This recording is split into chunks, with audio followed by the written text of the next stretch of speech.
We are live already.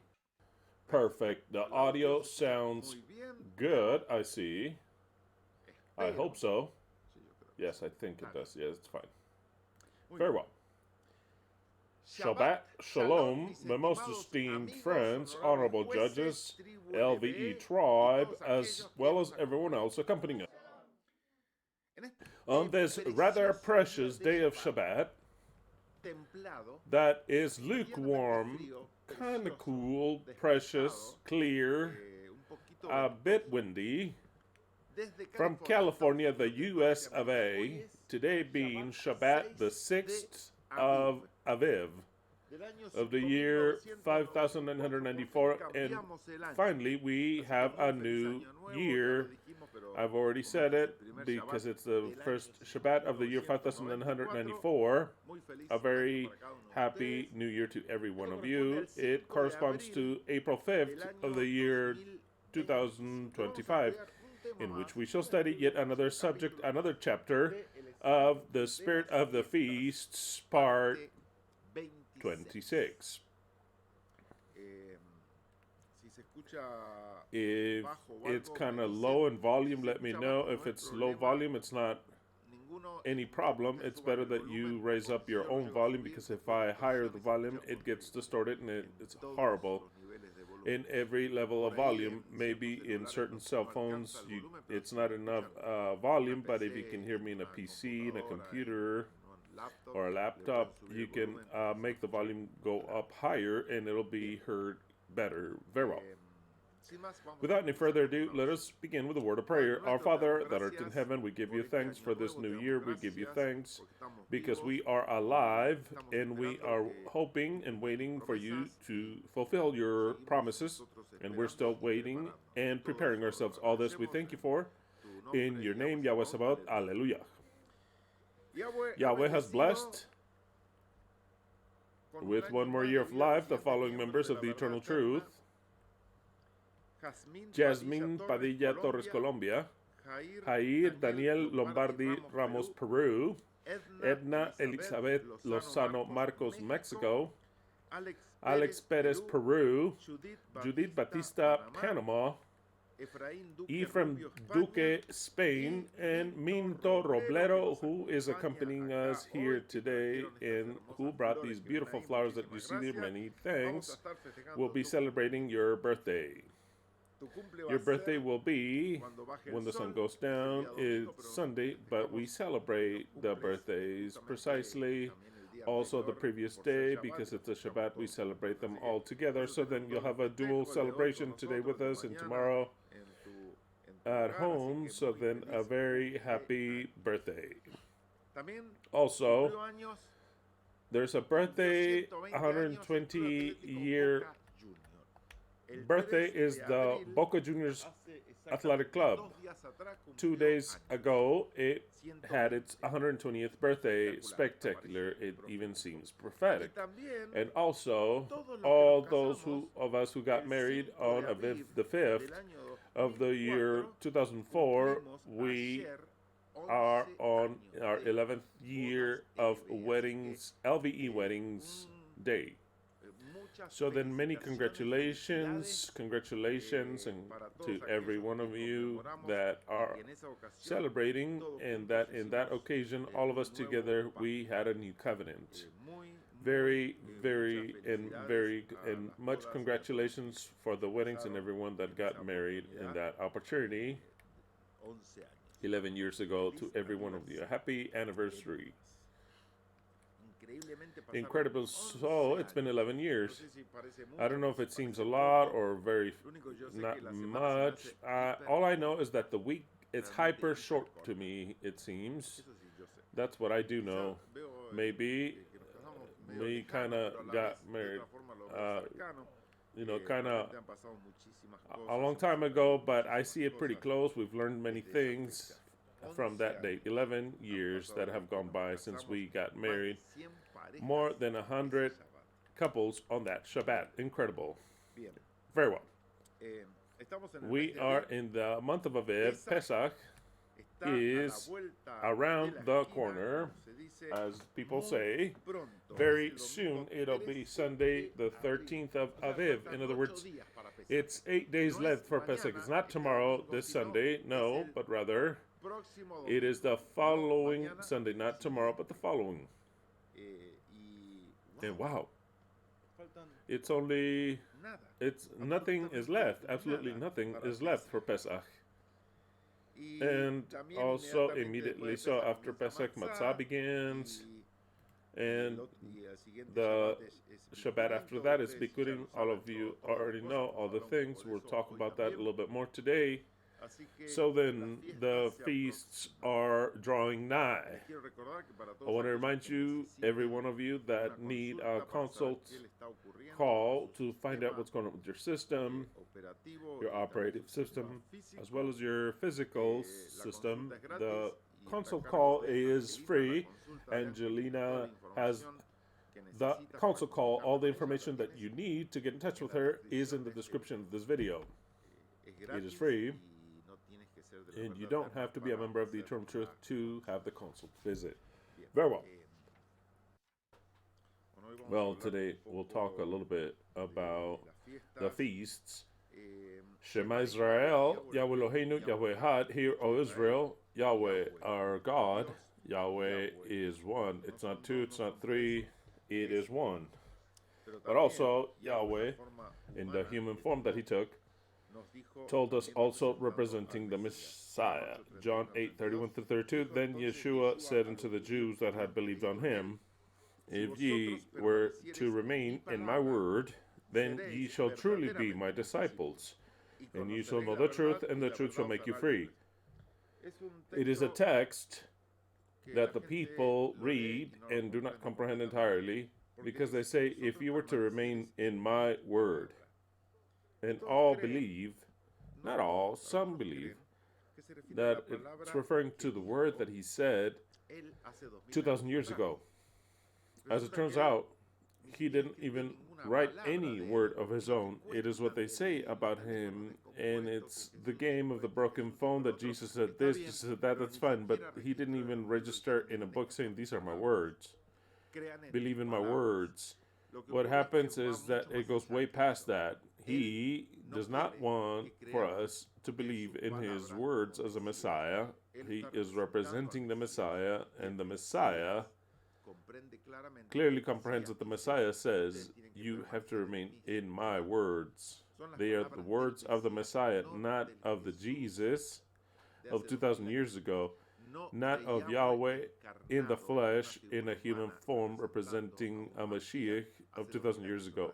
Those are not the words. The words are the words of the Messiah. The Messiah that up until that date had never come, and that would come, like it's announced in all of Scripture, to the end of times. So then the word of the Messiah, not of Yahweh, not of Jesus of Nazareth, the words of the Messiah are the ones that say the truth, and you have to remain in the words of the Messiah, not in the words of the Torah. Proverbs 25:2, it is the glory of Elohim to conceal the word. The word is absolutely concealed, covered, encrypted, yet it is the glory of the king to search out the word. That king is precisely the Messiah. That king is the only one that can understand, because the message is for him, actually. If you only using a little bit of what you apply, which the words of life are those of the Messiah, then there is no words of life in the Scripture. There isn't. So then all those that dedicate themselves to study the Scriptures, trying to understand the words of life, they're not going to find not a one. Not a one. Because it's not what the Bible says. It's not what Moses says. It's not what the prophets say. It's not what the New Testament says. It isn't. That's not it. What is and gives life are the words of the Messiah, which are not found in the Bible. The words of the Messiah are not registered in the Bible, because the Messiah did not exist when the Bible was written. The Bible is just a guide for the Messiah to comprehend. So then the rest of the people, and this is very simple to understand, very difficult to accept, the rest of the people, believing that they have life by reading the scriptures. The very same Messiah tells them, you continue to scripture and reading, investigating, learning the languages, the original languages, to understand the Bible more, because you believe that in the Bible is found life, but life is not in the Bible. The Bible gives testimony of the Messiah. So then the Bible is a book that gives testimony of the Messiah. It's only good to give testimony to the Messiah and of the Messiah, nothing else. There's no life in the Bible. There's no truth in the Bible. There is a testimony that speaks of the Messiah. The only life that this world will experience is the words of the Messiah. It's so simple. This is so simple. It's so clear. The very Yahweh, placing a human in the flesh, infiguring the Messiah, he said, don't search the Bible anymore. You believe that there is life in the Bible. There's no life in the Bible. There isn't. The Bible just gives testimony of me, says the Messiah, and you won't hear me. I mean, it's important, of course. He wasn't even the Messiah. He was playing the figure of the Messiah, which when the Messiah would come, he would say exactly those words. In those words, the Messiah says them to all who studies the Bible. Continue to study the Bible. Continue to pray to your God. You have no salvation whatsoever in Yahweh, in Jesus of Nazareth, in the Bible, in the cross, in the baptisms, in the churches, in your beliefs. You have no salvation whatsoever. You have death assured, like all the prophets, like all the apostles, because there's no life in the written word. When the Messiah shows up, barely then will you have life. Once you understand and you listen to the words of life that come out of the Messiah's mouth. It is very simple. I'm not making anything up. Absolutely not. It's what's written. But of course, since the people will not listen, very few, only a very few, then you're going to have to say these words. Jeremiah 16, 19 through 21. It says, they're going to say, Yahweh, my strength and my stronghold, my refuge in the day of tribulation, unto thee shall come the peoples. And that Yahweh, I want to clear up something that I think it's not clear in this text. That Yahweh, that Yod, Head, Vav, Hey, the I am what I am that I am. It's not the Yahweh Creator. It's not Yahweh Creator. I don't think I've never cleared up this concept of this text. This is not Yahweh the Creator. We can translate it directly as the new God or the Messiah, and I'll read it to you as the Messiah, because that Yahweh is not Yahweh. It is part of the cover of the scripture. That's why no one will be able to understand that. No one understands anything right now. The text says, uncovered, my new God, my Messiah, my strength and my fortress, my refuge. That refuge is my life, my salvation, in the day of tribulation, in which we live in which will especially be seen at the end of times. Unto thee, that Messiah, not Yahweh the Creator. No one will go to the Yahweh the Creator. If the people were to go to Yahweh the Creator, the Messiah wouldn't be necessary. The Messiah has no reason to be. The Messiah does not show up to say, look, that's Yahweh. Worship Yahweh. I come here to show you who Yahweh is. No, Yahweh doesn't need that. If he wanted to show himself, he would not be a Messiah. He would be just a prophet, like we're all used to see in the Bible. No, the Messiah does not come to show Yahweh, to teach about Yahweh. No, he doesn't come to that. The Messiah doesn't come to do that. The Messiah comes to be the owner of the earth. That's the Messiah. He will show himself not like a prophet of God. He will present himself as the Son of God unto the world. Whoever will believe it, and those that don't won't. But he'll present himself like he is, the Son of God, the new God of the earth.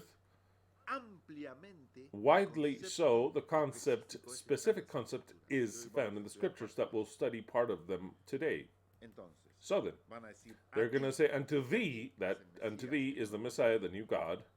Unto thee shall come the peoples from the ends of the earth and shall say, only lies was the inheritance of our fathers. Messiah, only all the inheritance that I received was a lie. The Christian inheritance that they taught me about a Christ, a God, a Trinity, that's a lie that we were going to go to heaven. It's all a lie. That I had to believe in a cross to be saved. The cross exists, but I had to believe in the cross to save myself for this, for that, and this. It's all lies. They're going to say it's all lies. That he would pray to the Holy Spirit. He thought the Holy Spirit would guide me. I kept the commandments, whatever they may be, the 10, the commandments of every church, whichever they are, those of Paul. I kept that. I would kneel down. I would ask to be forgiven for my sins. And it was only lies. The same thing will the Jews say, and the same thing is all the rest of the peoples. Unto thee shall come the peoples from the ends of the earth. And remember this text. And you know this by memory, but remember it.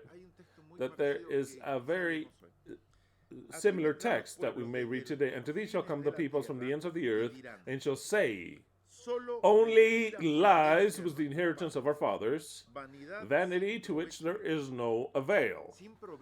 Without any profit, I can read the Bible, except the Jesus of Nazareth,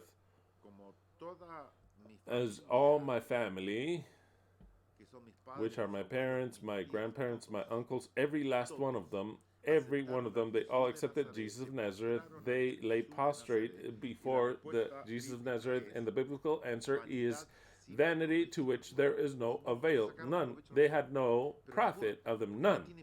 Because they have no life. They could say, but I believed, I was sincere, I was good.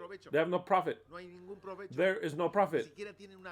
They don't even have an advantage. They have no advantage whatsoever over a pagan. They have no advantage over an atheist. There's no advantage. There's nothing that is true. They have a love and a worship to a being that does not exist anymore, who was called Jesus of Nazareth. That Jesus of Nazareth, venerated by Christianity, no longer exists. Never in life will they again see him. Because it was a representation of Yahweh that was hidden. It is useless. The Christ of 2,000 years ago is useless to save.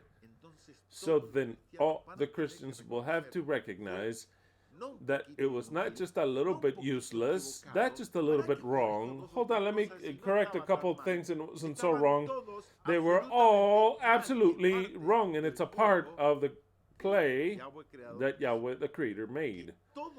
That they all be wrong, and that they recognize, every last one of them, that what they had understood was very wrong. It is very simple, this text is.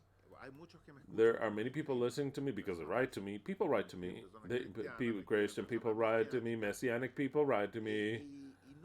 And they aren't able to comprehend how I say so many rubbish to them, of course. The problem is that they do not comprehend what is basic. They still believe in a Christ, in a Jesus that left to heaven, that is waiting and doing, just making time to come and save them and rescue them, and that does not exist. It has never existed, nor will it ever exist. The Messiah had never before come to the world. So then, once you comprehend that reality that you understand, once they comprehend it, they're going to say, what? It was no good. The hours of prayer, going to church, to kneel down, to have a cross, in the Catholic side, of course, to keep the commandments. What good was it? Maybe in some advantage, certain things in the material world.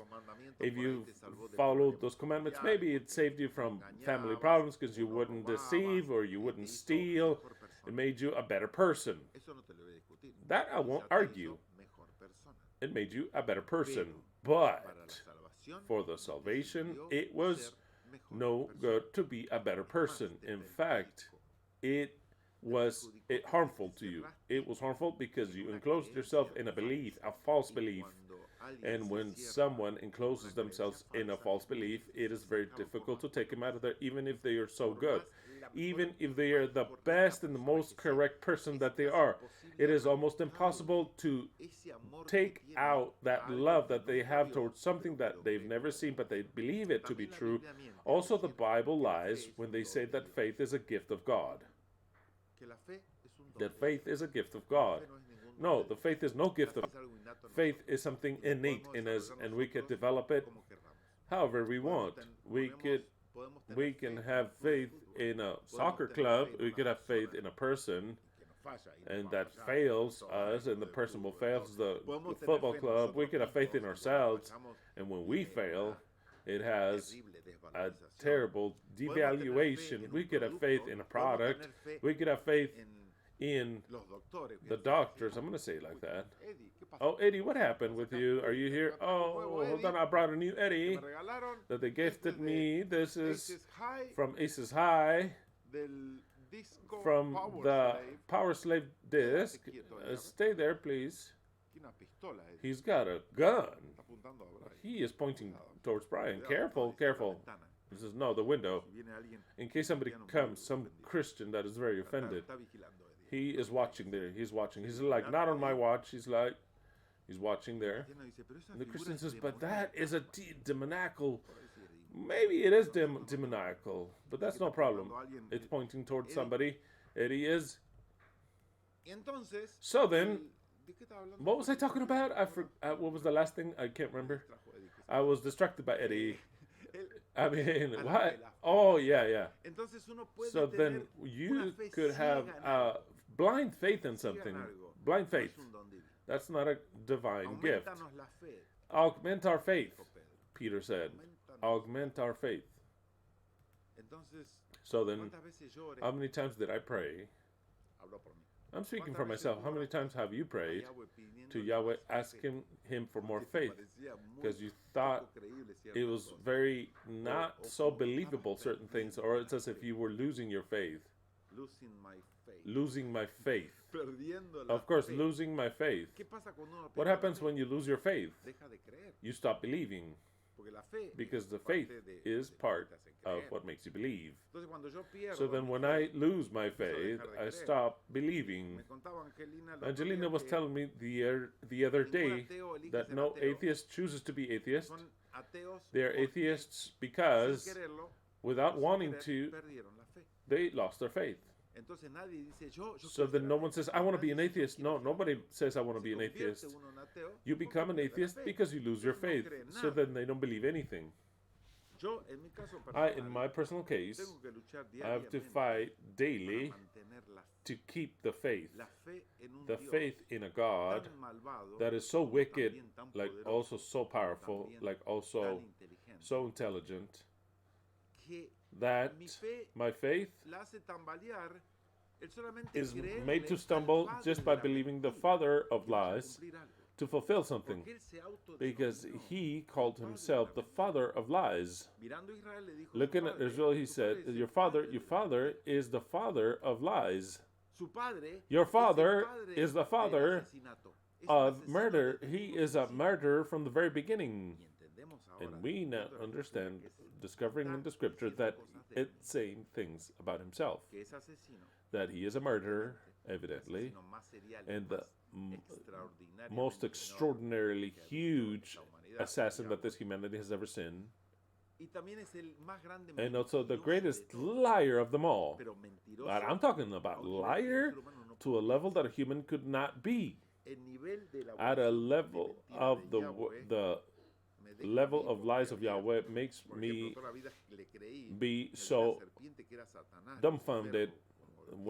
When I thought that he was Lucifer or whatever, or Satan that deceived Eve, it wasn't him, it was him inside, dressed as a serpent. It was him. So then that level of deceit and lies makes me doubt in my faith if I can believe in him or not. And up until today, maybe it happens to you also, I fight daily to keep my faith. Because if I allow myself to be led by logic, you're not going to believe a liar. You won't believe him. And even more, when he calls himself the father of lies, how are you going to believe the father of lies? He's going to promise and promise and promise. I've known people like that. They promise, and they don't fulfill anything. And he's such a liar. How can a wife believe a husband that lies to her constantly and tells her to her face, yeah, I'm the father of lies. I invented lies. And I practice it also, and I lie to you, and you didn't even notice. So then someday she comes, look, my dear, I'm going to buy you and give you all these things. Do you think that it's easy for a woman to develop faith in the word of her husband that says that he's the father of lies? It's very difficult. It's very difficult.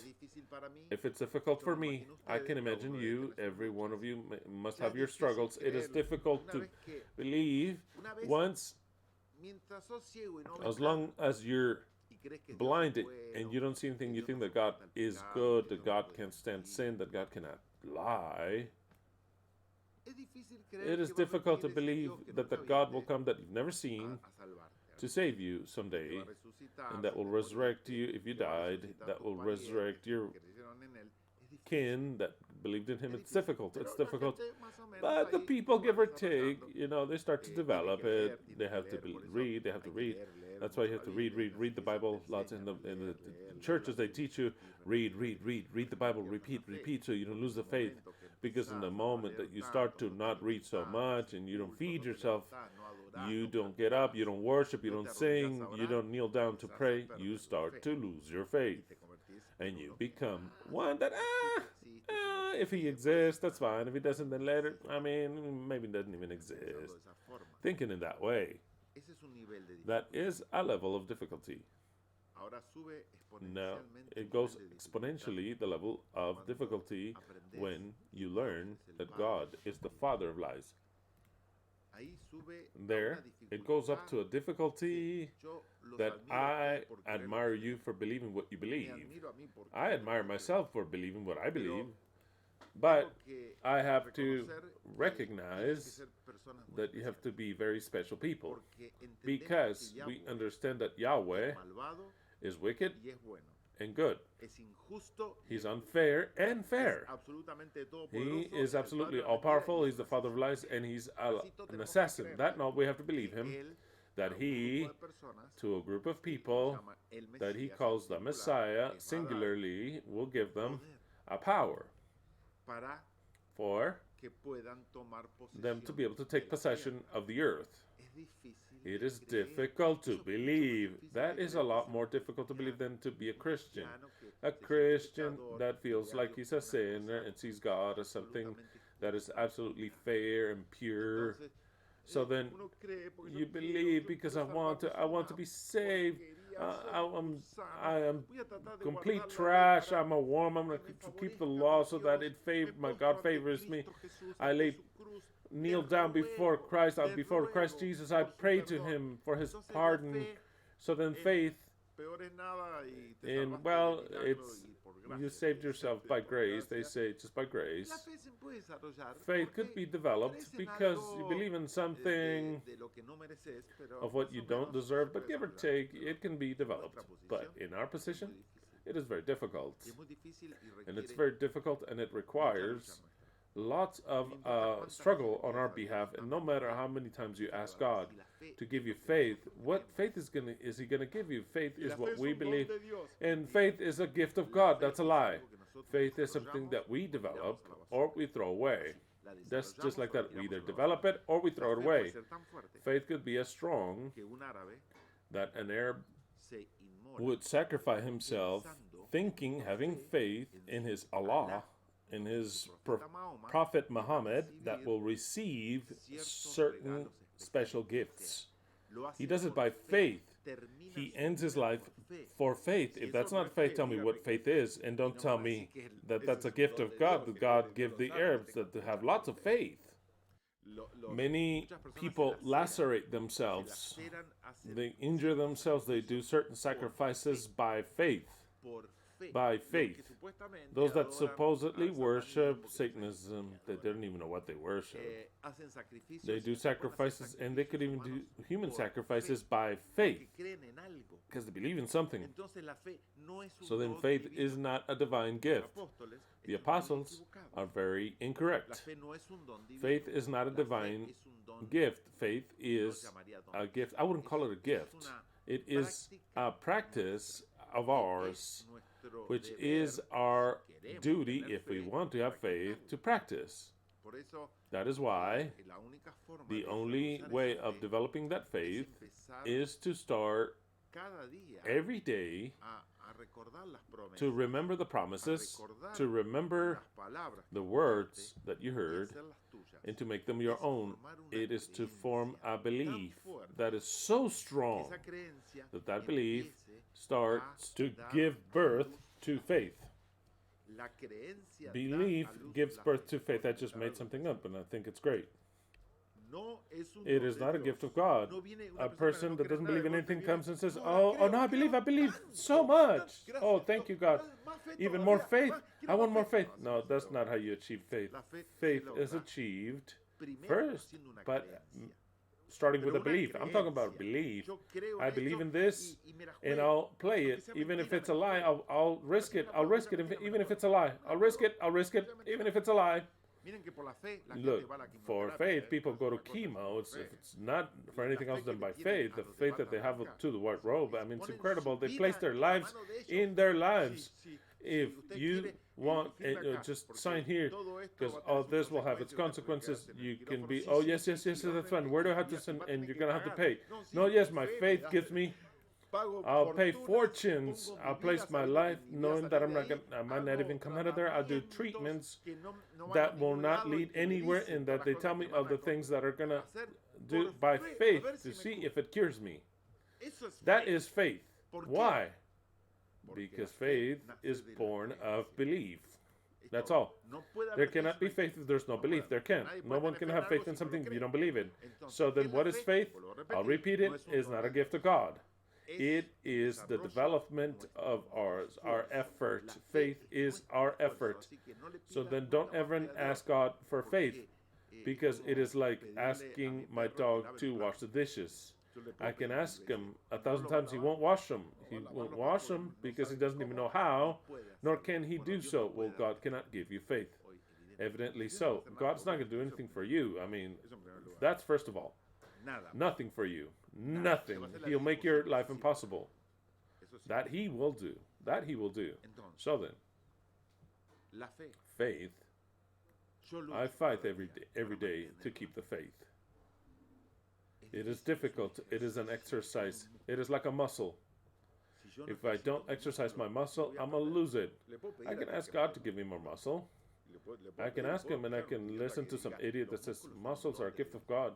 I can listen, but it's not true.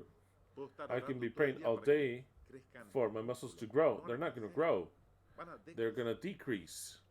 The only way of my muscles to grow and they make me more powerful is that I exercise, and that every time I can lift more weight to do more exercise, and the exercise brings pain, and so then the faith is developed through pain, through the pain of starting to record a belief. If we don't believe that we are the Messiah, we're not going to develop faith. None. If we say, let's see what happens, maybe Christian is right, you're not going to develop faith ever in the Messiah. The only chance that we have, and I include myself, is actually to believe this. To believe it. I'm talking about believing it. Not, well, let's see what happens. Not, maybe, let's see what happens. No, let's start to believe it, because if you're not willing to believe it, you're wasting your time here. It's like being very Christian, not believing in Jesus. Yeah, I don't know if he really existed, but I always come to church. I kneel down. What for? What for? Why do you even go to church if you don't believe in that Jesus? It's better for you to kneel down before that Jesus and believe it, or else it's no good to go to a church. Either way, it's no good. But I'm just giving the example. It is no good to go to a church if you don't believe in Jesus. Unless you go and look for women. But that would be already a different subject. I am saying clearly for all those that listen to me, even me, the only way of developing our faith in what we believe, in what the eternal truth believes, is to actually start to record the belief that the eternal truth teaches. It is for it to actually be absorbed. Well, let's see at the end to see who we are, to see if another Messiah shows up. Because what would happen if another Messiah were to show up? What would happen is that everything that the eternal truth built was no good whatsoever. No will ever be good for that Messiah. If a Messiah should, let's suppose that all this story is wrong, and that there's a Messiah that will come in the future, or he's being prepared, and he comes with all this information that's completely different, in that there's 4 gods, 5 gods, whatever, it doesn't matter. I'm just giving an example. So then that Messiah, let's suppose that God the Creator gives power to that Messiah. And the Messiah says, look, all the Bible is a lie. What you got to do is this. We're going to start to keep Wednesday because Wednesday is the day that God told me that we have to keep. I'm the Messiah, and he has power to resurrect. We have no other option than to say only lies was the inheritance of LVE and the Bible and everything that we learned. I'm going to abandon all that, and now I believe in the new Messiah. And I'm going to learn from him because I see that he's the Messiah. There's no other way. That is what would happen. That's what will happen to all the Christians. That's what would happen. So then, it is no good to be here if we don't start to develop every word that is said here as if it were true. I'm talking about absolute truth. To start to believe that you are the chosen one. To believe it. You might say, I mean, you're developing complete insanity, like conflict, or how do you say when you have a messianic complex? Yes. There's no other option. There's no other option because we believe this, or we believe that a Messiah is coming to save us. I tell you that. If it's difficult to believe this, then stop to believing today everything. Don't listen to me anymore. Don't listen to me a day longer because you're not going to believe that you're the Messiah. Don't listen to me any longer. Listen to someone else that tells you that a Messiah is coming to save you, and that's it. It's over. You're in that group. But as long as you're in a school of the Messiah, this school of the Messiah is the preparation of the Messiah. It's not the preparation for the arrival of the Messiah. It's not the preparation for you to believe in the Messiah. This school is called the school of the Messiah because it forms the Messiah. In order to form the Messiah, if you want to form a doctor, you have to teach him that he's going to be a doctor. Not that he's not going to be a doctor, that he's going to be a lawyer. No. You're teaching him to be a doctor, to be a lawyer, to be whatever, a carpenter. So then if this school is to form a Messiah, the minimal that you have to start to believe is what is said in the school, that you're going to be a Messiah. When you come out, no matter how it is in the future, it doesn't matter when it is. Nothing matters. Nothing matters. The only way is to start to develop that idea and that it enters into your mind, or else we'll never develop faith. And not even in what we believe. Maybe you listen to me because I'm cute, because I speak well, because I'm Argentinian, because I'm from Boca, because I make you laugh. Maybe that's why you listen to me, or because of the rubbish that I say. Maybe that's why you listen. Won't be any good. You're not going to develop faith in anything because you don't believe in my words.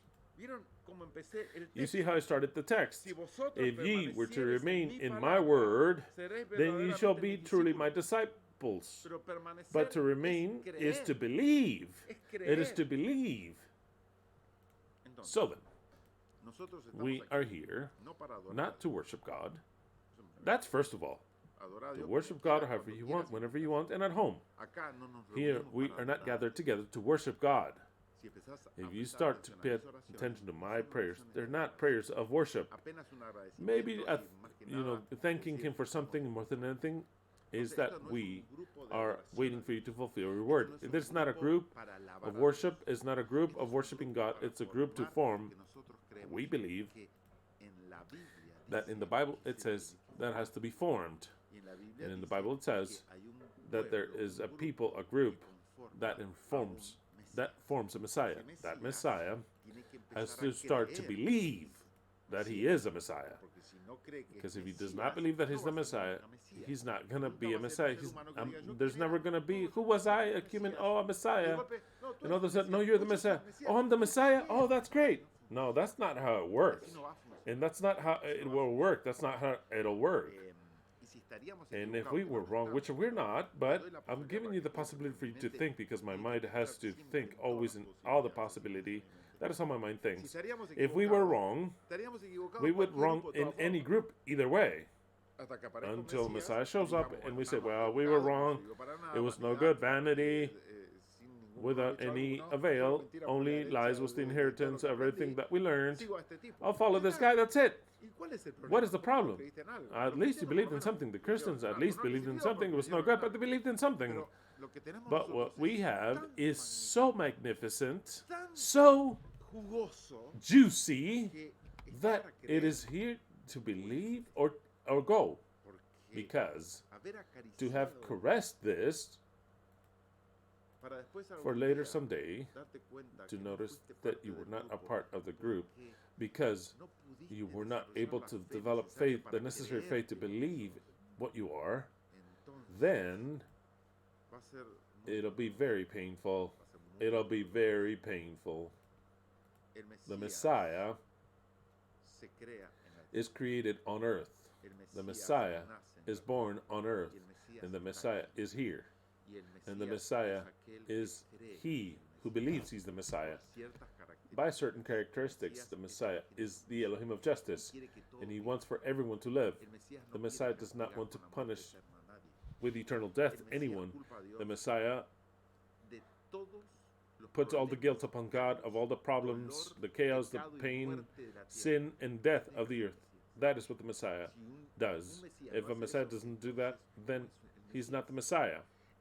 The Messiah directly knows that he has God, a God creator, which is good and evil, and he knows that the God creator has to lead from his creation. He knows it. The Messiah knows it.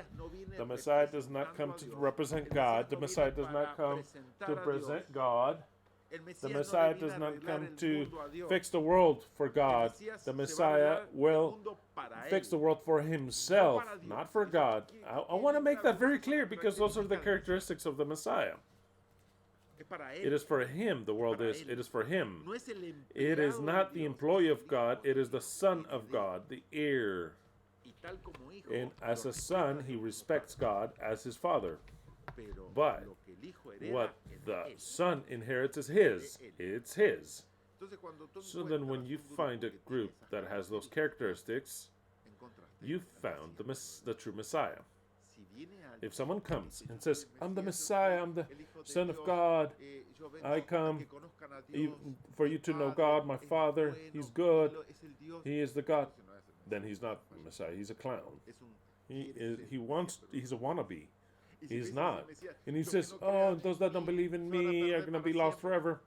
He's not the Messiah. Of course he's not the Messiah, because the Messiah doesn't miss a one. The Messiah comes to get everyone back. If he doesn't have that mind of a Messiah, then he's not the Messiah. It is very clear this thing is. The rest and all will say only lies was the inheritance of our fathers, vanity to which there is no avail. If it is men that makes themselves gods, then they're not gods. That is why, behold, I will make it be known unto them. This time I will show them the strength of mine arm. Then they shall know that my name is Yahweh. But it's not Yahweh the Creator. That my name is whatever it might be. The eternal truth. That my name is the eternal truth. That my name is I am that I am. That my name is we are whom we are. That my name is the new God of the earth. That Yahweh is not a name, it is a key. I am that I am. I am that I am. So then, what will the Messiah say? They shall know my name, and they will recognize my name. Here is the key, and they shall know that my name is, and he places, I am that I am. My name is, and he shall say the name. Magnificent, completely magnificent, this text. You've seen it like never before, that Yahweh is the new God of the earth. His name is not Yahweh. He will make himself be known by a name. Very well. Today we've got the new Eddie that I had never taken him out of this box. I think Miguel Angel gave it to me. I think. That's what I think. That's what I think. So then we've got this Eddie. Here we switch because it's very good. He's dressed like a pilot, an English pilot of the Second World War, because it's called Aces High is the song, which is referring to the mentality, combative mentality, and many things that the pilots would live, the English pilots during the Second World War. So then here we've got Eddie dressed as a pilot, an English pilot, fighting against the Germans. Very well. And here, they are here in protest. Where is it, Yahweh? When are you going to send, actually? When are you going to give power to the Elohim of justice? And we know who the Elohim of justice is. If we didn't know whom he was, then we would also not have faith. The question is, am I adept to be here? Do I need more faith? I tell you, if you need more faith, then start to develop it. Every day when you get up, start to practice it. I am part of the Messiah. I do not want, under any aspect, is that you start to act as the Messiah, because we have yet to be able to exercise anything, because Yahweh has not given us this. This is school. It's as if a student of medicine wants to be a doctor if he is not graduated yet. No, it's illegal, and it's illegal per se. It is not allowed to tell anyone, not even what you believe in, who you are, nor to tell anyone ever, nor to try to teach anyone that you are, no, not that either, and even less to try to exercise power as the Messiah, even less. We are a group that is about to be graduated, but we have not graduated yet. We don't have the title, and we have not been anointed. The day that we are anointed is the day that we become the Messiah. We know the prophecies and all the rest. So then, as a part of the school, is to teach you, do not act as if you are the Messiah. Don't act as that. Act like any other person. That internal confidence of election and what you will do, you will have to have it in your mind and practice it, but don't vocalize it for somebody to hear you. I do it because I am teaching the alumni of the school of the Messiah. I have to. But you don't go around repeating, I'm the Messiah, because you look ridiculous. Just like that, you look ridiculous. So then the comments sometimes try to manage them in a different way. Don't write, I am the Messiah. It's ridiculous. I read it, and it's ridiculous, Ernie. It's absolutely ridiculous. So then don't be writing, I am the Messiah. You can say, I am, yeah, I am, that's fine. I am. But don't say what you are. You're not. Nor am I, nor anyone is yet, until Yahweh, the liar, God the creator that we have, finds us worthy enough, if it's true what he says, to anoint us. But as long as he does not anoint us, it's like a person that thinks that they're going to be a mother, but she's not a mother. She can't be going around saying, my son, because my son does not know your son. You're not even pregnant. You will be a mother, or you will be, or you're pregnant. And she says, my son, no, wait, you don't have a son yet. Your son has to be born. So then, don't go around saying, you look ridiculous. You even make us look bad. I'm the Messiah. No, you're not the Messiah. I want to answer, no, you're not. Maybe you will be anointed as the Messiah, but right now you're not, at the very least, with so much drama. Well, how are you going to be the Messiah? That's crazy. I want you to understand that we're in a school that when we graduate, when the only one that can anoint us is Yahweh, if he hasn't lied to us and he does it, that is when we shall be, because we are preparing ourselves for that. But don't go around saying, I am the Messiah, because it is more than ridiculous, but you can't repeat it inside, to your insides, to yourself. Very well. Yeah, I am that I am, like the song of this one girl, Sandra, what was her name? Mianovich? I am that I am. Well, it doesn't matter. But it says I am that I am, right? I am. I play my own drum. They say it's wrong. I think it's beautiful, the girl says. It's a song that is very provocative because she, as a woman, she likes another woman. That's why she says, I play my own drum. They say it's wrong. I think it's beautiful. And that phrase is pretty much applied to us. I play my own drum. I'm preaching, saying that we're the Messiah. The people are going to say it's wrong, but I think it's beautiful, and it's true. It's true. It's true. Yes, okay. So then you've learned. Don't go around saying, I am, because you're going to treat you like a crazy, even your family. Don't go around saying, not even your children that don't believe, or your wife that doesn't believe, or your husband that doesn't believe. You know what? I am the Messiah. They're going to say, you're an idiot, they're going to say. You can barely give me enough to eat. You're an idiot, and you tell me that I'm the Messiah. Man, stop saying stupid shit. If only I didn't know your life, they're going to throw into your life. What are you going to say? Oh, yeah, maybe you're right. I'm an idiot. Don't go around saying that. Don't go around saying that. Because it is completely out of place. Anyway, this is their protest for when Elohim will give us the unction of a Messiah, actually. Very well, let us go to the invitational text. Isaiah 9:2, the Torah Samat version. The people that was amongst darkness saw a great light. And the day started for those who lived in the somber region of death. Well, this subject, this text, as you already know, was quoted for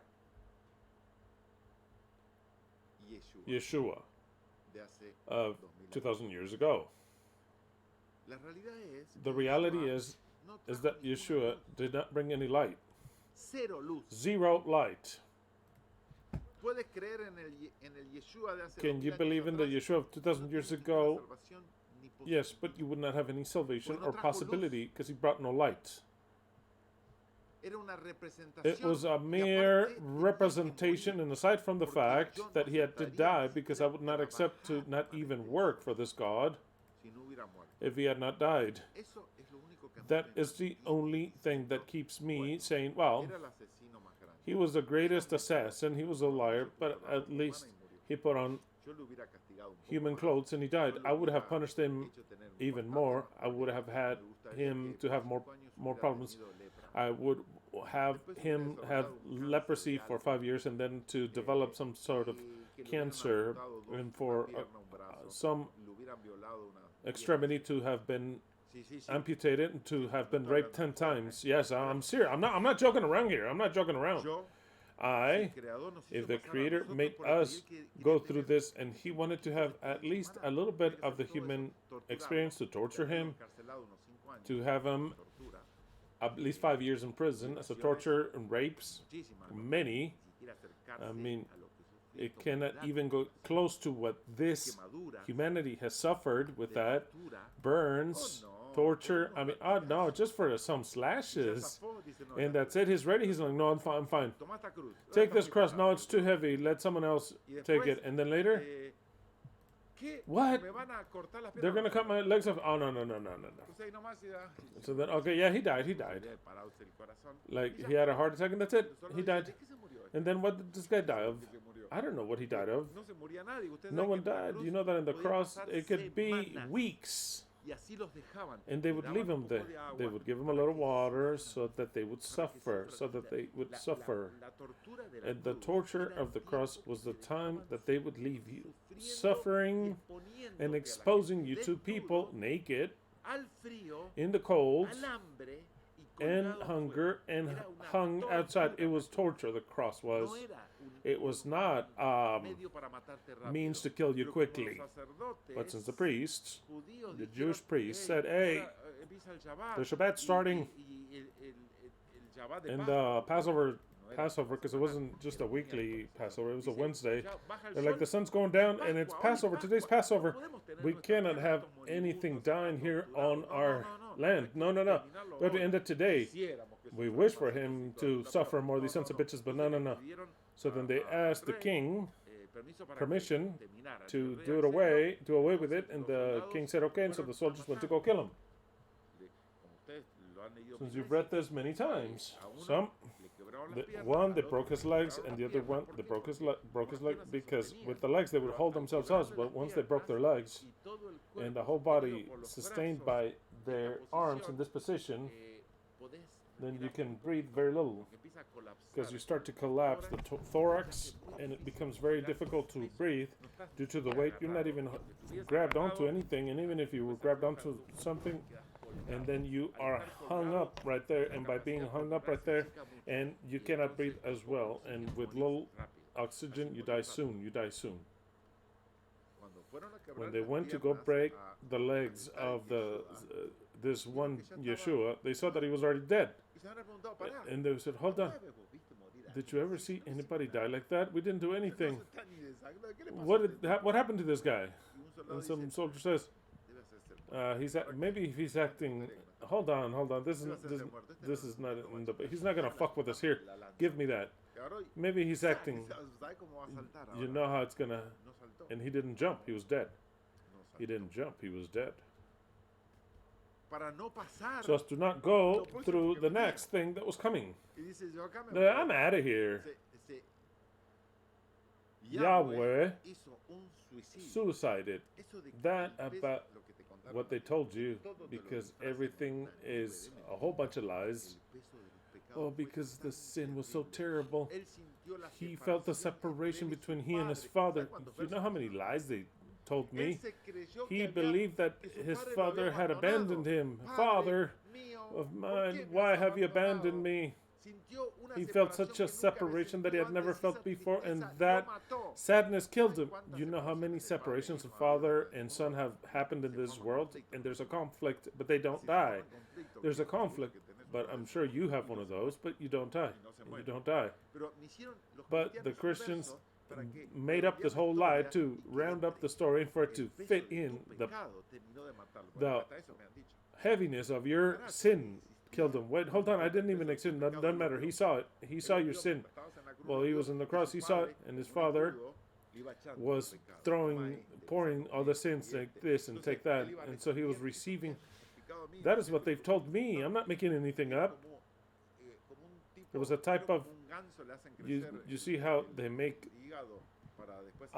goose to make his liver grow so that they make pate, and they make him eat and eat and eat.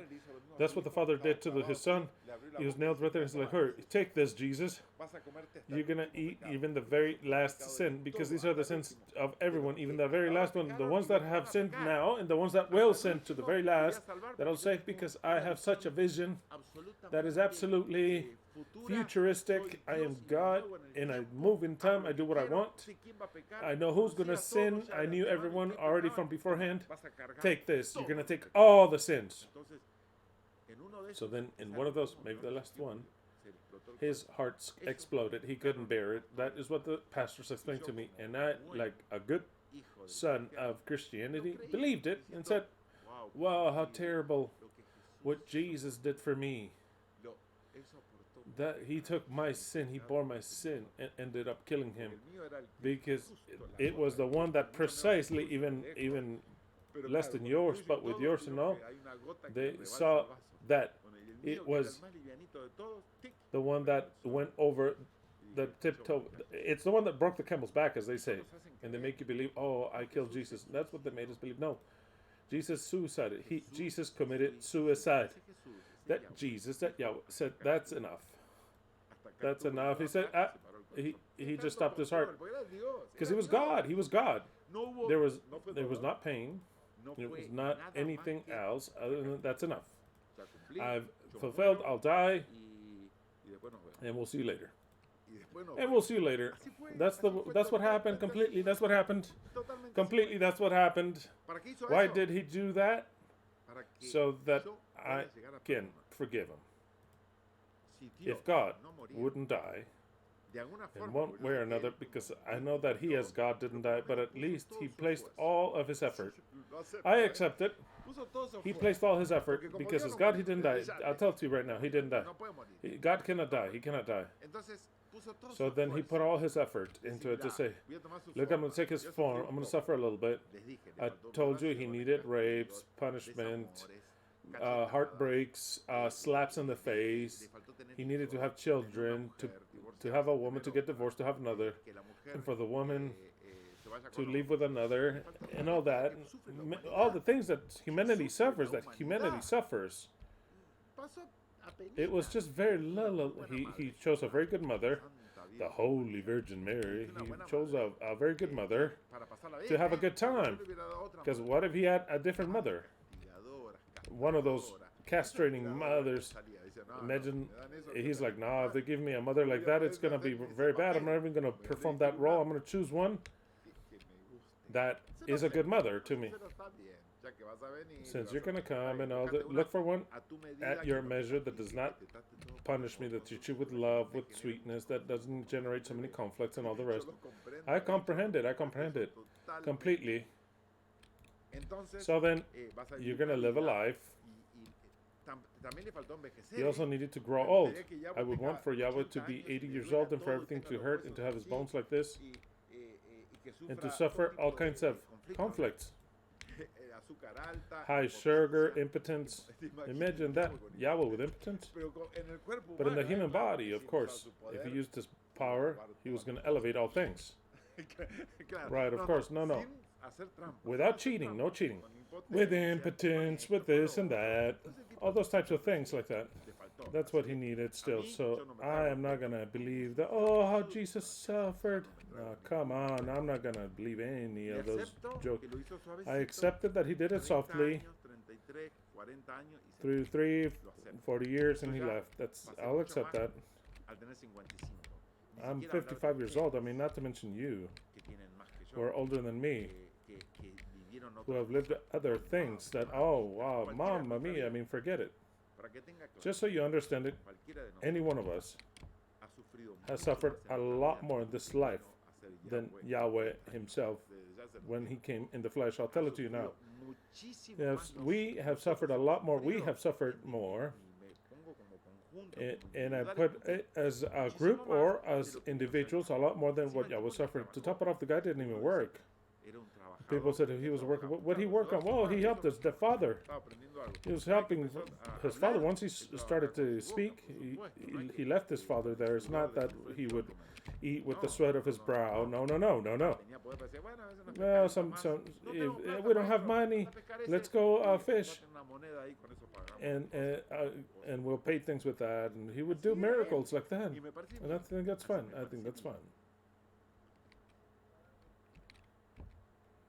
Exactly. A contradiction that he looked at it precisely for a prophecy when he got so angry. He did certain things. People admire when they say, oh, the Son of Man does not have anywhere to rest. No, he didn't have a wife. He didn't have anything. Oh, well, he was just anyone.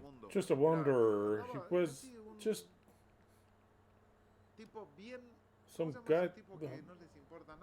How do you call those guys that don't care about anything? Hippie? There's another word. Pretty bohemian, like a gypsy, just going from one feast to another. He'd drink everything he could drink and eat everything he could eat because the people would criticize him. It was written, hey, John the Baptist came, he didn't drink, he didn't eat. And he was very modest. And then this guy, he's a gluttonous, he's fat, he is a drunkard. That's what the Bible says, mind you. This is the Messiah, they say. No. Yahweh had a pretty good time down here, mind you. The end of the movie, he said, okay, I'm out of here, guys. And he left. Don't believe under any aspect. Who hasn't suffered any lashes? I haven't, but how many people have suffered lashes? I mean, how many people have suffered lashes? Mamma mia. So then, we are barely into the text of the invitation. The people that was in darkness saw a great light. That has never been fulfilled 2,000 years ago. The day has shone unto those that lived in the somber region of death. What does this text mean? For the day to shine upon those that live in the somber region of death, it means that life was shown to those that were destined to die. That is what the text means. It means life showed up to those that were dying. Did that take place 2,000 years ago? No, of course not. I don't even have to mention it, but why do I mention it? Because there are new people. And in order for you to develop your faith, to help you to develop your faith, that's why I repeat everything, because I'm here to help you to develop your faith. Faith in LVE, faith in what we believe. John 6:63. The Spirit is the one that giveth life. The flesh availeth nothing. The words that I have spoken unto you, they are spirit, and they are life. And like I've told you, it is a daily fight, and mine too, of keeping the faith. There are moments in which I say, Yahweh is not going to fulfill absolutely anything. Nothing, absolutely nothing. But in those moments, I have to fight against that. I have to fight against that and say, no, Yahweh will fulfill. Yahweh has been guiding us in the path, preparing us for us to be what we are. We should never, now more than ever, just give up. So then I speak to myself this way, and I also say to myself, what I believe, it is absolutely an absolute insanity. It's laughable. It has no heads or tail. You have gone from believing that you were nothing, dragging yourself on the floor and believing that you were nothing, to believing that you're the Messiah. I don't think that's ridiculous. Obviously, things like this happen in your mind. Don't think that it only happens in your mind. That I know what you maybe think, Christian. Maybe he's being a little, I mean, how do you say those people that are delirious? He's a bit delirious in that. I tell you the truth, I cannot believe what he believes. Of course that happens to you. It happens because your faith is not being developed. Because you are spectating to see what happens. Instead of saying, no, I'll risk it all, I'm going to believe in this. Just like that, like a Muslim believes in Allah, like a Catholic believes in the cross and in the saints, like the Adventists believe in Ellen G. White. I decide today to believe absolutely. It doesn't matter that in my mind and in my senses it says this is impossible. This is complete fantasy. It's like believing in Superman. It's like believing in so many stupid fantasy things. But when you make the decision, I'm going to believe this, even if it's fantasy, even if later it demonstrates to me that it's fantasious, I'm going to start to believe it because I see there's some truth in it. It makes sense. And I want to belong to a group like this. So then I'm going to believe it. Once you make that decision starts to change. You have to take the decision first in believing. And then practice what you believe in your mind. And start to say, of course we are. We are what we are. And we're going to be what precisely is written that we're going to be, and we're going to do it. No matter, even if I have to die, for example, it doesn't matter. It doesn't matter. I know what I am, and no one will take that away from me. I know what I am. I know what I am, and this I'll take it to the very grave. In fact, I'll start to tell myself that this is what I exist. This is what I was born for. That's why I'm on this earth. Because I am that. I am that I am. I'm teaching you how to fixate a belief so that it starts to give birth to faith. Today, I've defined something marvelous that you weren't even thinking. Belief gives birth to faith. Faith is not a gift of God. That is bullshit. That's bullshit, horseshit, absolute false. God does not give faith unless you say, hold on, that God is me. Then God gives faith. In other words, me. In other words, you. You give it to yourself. If you think you're God, so then I have to develop faith. I don't act like an animal. I act like a being that is and was created in the image and likeness of God. So then how? That is how the beliefs are changed. All beliefs will be changed that way. You have decided that you like Boca Juniors. Maybe you didn't even know, and you didn't care about football. Once I said, let's go Boca, I want the Boca, it started to be formed. The colors blue and gold, and you start to like it, and then later you start to love it. Then you get to love it. Why? Because you formed the belief. That is why I've told you in the couples, when they don't love each other, like it's happened many times, start to work in the love. Start to, in your mind, say, what a beautiful wife I have. How valuable she is, because maybe with the years, you start to see things different in your mind. You start to see things that bother you. The same thing with women. They start to see things that bother them. But if you start to work once again from the base of making that belief develops faith and love. Love also is developed. I am showing you love towards a club, for example, a soccer club, or towards a person, or towards something. It is developed. It is our job. Love is not something spontaneous, a gift of God. Once again, love is not a gift of God. Lord, give me love for you. He's not going to give you shit. Zero. He'll give you zero. Absolutely zero. The Arabs have a love that is unmeasurable towards Allah. Does Allah exist? No, He does not exist. He's another name of God that existed for them, but no one's going to come and say, I'm Allah. No, obviously not. What's going to come is the Messiah's going to come and say, Allah to dog shit with everything, all your beliefs. He does not exist. So then love is developed. Faith is developed. That's the way it is. As you hear me.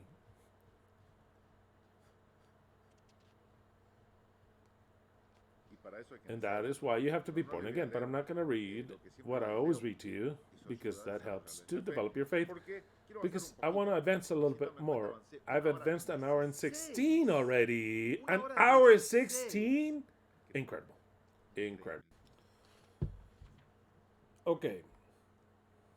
Because I cannot even begin today's subject, because I have a question of the ones that I asked you to send me. I have one, I'll answer it right away, because I'm going to answer a comment.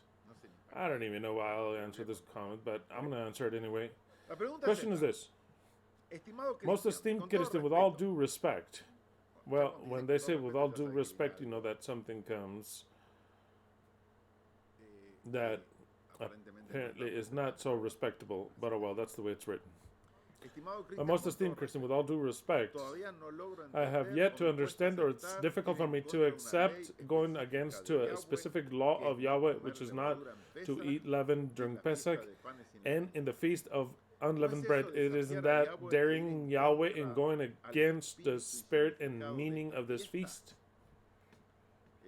Well, that's a good question, which someone may ask themselves, and maybe some of you who didn't write this question maybe also have this doubt of what's taking place. Maybe. It's just that you have not developed the faith in the Messiah, okay? This doubt means that you have not developed faith in the Messiah. without being aggressive, okay? But I'm going to answer two comments that they wrote down in last Shabbat's subject. These comments, I'm going to answer them with all due respect. You know that when they say with all due respect, what it means. I'm going to answer with all due respect these comments that they have commented here, and that goes with all due respect. With all due respect, comments that are absolutely, well, I want to at least explain something and say something, because the Messiah can have this characteristic. He cannot. When you will quote something, when you are about to say something about someone, it has to be absolutely true, or else just don't say anything at all. Just like that, it has to be true, or don't say anything. I hate when you quote biasly incorrect the scriptures. That is something that my mind cannot explain, because you biasly misquote the scriptures to me, and that already says a lot bad about you. This person, for example, let's start with the name of the person. Yes to the Torah. Yes to the Torah is the channel. Precisely today, I was going to answer this. I went into his channel of YouTube, and it's a preacher. He's some preacher, messianic preacher. And I started to watch his last subject, which he says that he's waiting for the Messiah. He's waiting for the Messiah. Of course, the Messiah that comes from heaven. He has his positive things. He believes in the flat earth. I believe, because I didn't watch the whole subject, but on the outside it said that the devil does not exist. They've deceived you, things like that. So then I said, this guy, which I believe he's Spaniard because of his accent, I can tell he watches a lot of my subjects. And many of my subjects, without changing his beliefs radically, some of them do click in his mind, and he says, this is true. And I hope he's listening to me. I think he's listening to me, because, with all due respect, you have lied in your comment. So then don't come to say yes to the Torah when you are a liar. From the get-go, learn first yes to the Torah. Learn first to be honest, entirely honest. Your comment is dog shit, just like that. So then yes to the Torah, you are a complete liar. He says, I suppose that we must be more than grateful to the synthetic meat, geoengineering, and the flagrant murder of chemo, and the toxins in the food in the country that you speak of. It's a very big letdown to hear somebody speak like any newscaster to go get so far for this. And who gives the intelligence to humanity for there to be a progress? A speech that lets you down a lot. No, what lets you down is your comment. And you want to come and teach Torah to me. The Torah, if you want to apply it, it'll teach you that you have to be absolutely truthful. And this here, in this dog shit comment that you left here, you idiot, you brute Spaniard, and this is with all due respect, you have demonstrated that you are a liar because you have raised false testimony. You did not preach when I spoke against chemo, against medicine, against all the things that you don't even dare nor know that exist about medicine. And they took a channel from me, a channel that had 10,000 or no more than 10,000, what was it? Almost, I can't remember how many, like 50K subscribers. They took it out. They deleted it. Why? Because of speaking precisely about what you're accusing me. So then you are an imbecile. Which actually, if you really wanted to learn the truth and stop speaking out your ass, which is what you teach, because you have a channel that says yes to the Torah to be an imbecile, to complete imbecile, because you didn't even follow it, you idiot, brute, Spaniard. You didn't even follow it because you'd be quoting me saying, at least saying, I said, Pharmakeia has positive things. Pharmakeia is the one that deceives and the nations. Everything that I've seen makes me angry to read your fucking comment. It makes me angry. It should not anger me. It shouldn't anger me. But you were so false because in order to forgive you, you should humble yourself to the ground and say, yes, you're right. I was biased. Actually, you have spoken like no one else against Pharmakeia and all the rest. What you said yesterday or last Shabbat was what a blessing that certain things of Pharmakeia have helped men. For example, anesthesia, for example, antibiotics, and many other things that keep you alive. Now, I took out with what I said, everything that I speak about Pharmakeia, you of the eternal truth, who are judges, am I on the side of Pharmakeia, like enough to receive this comment? Or do you understand everything that I speak? So then you should not teach Torah in your fucking life.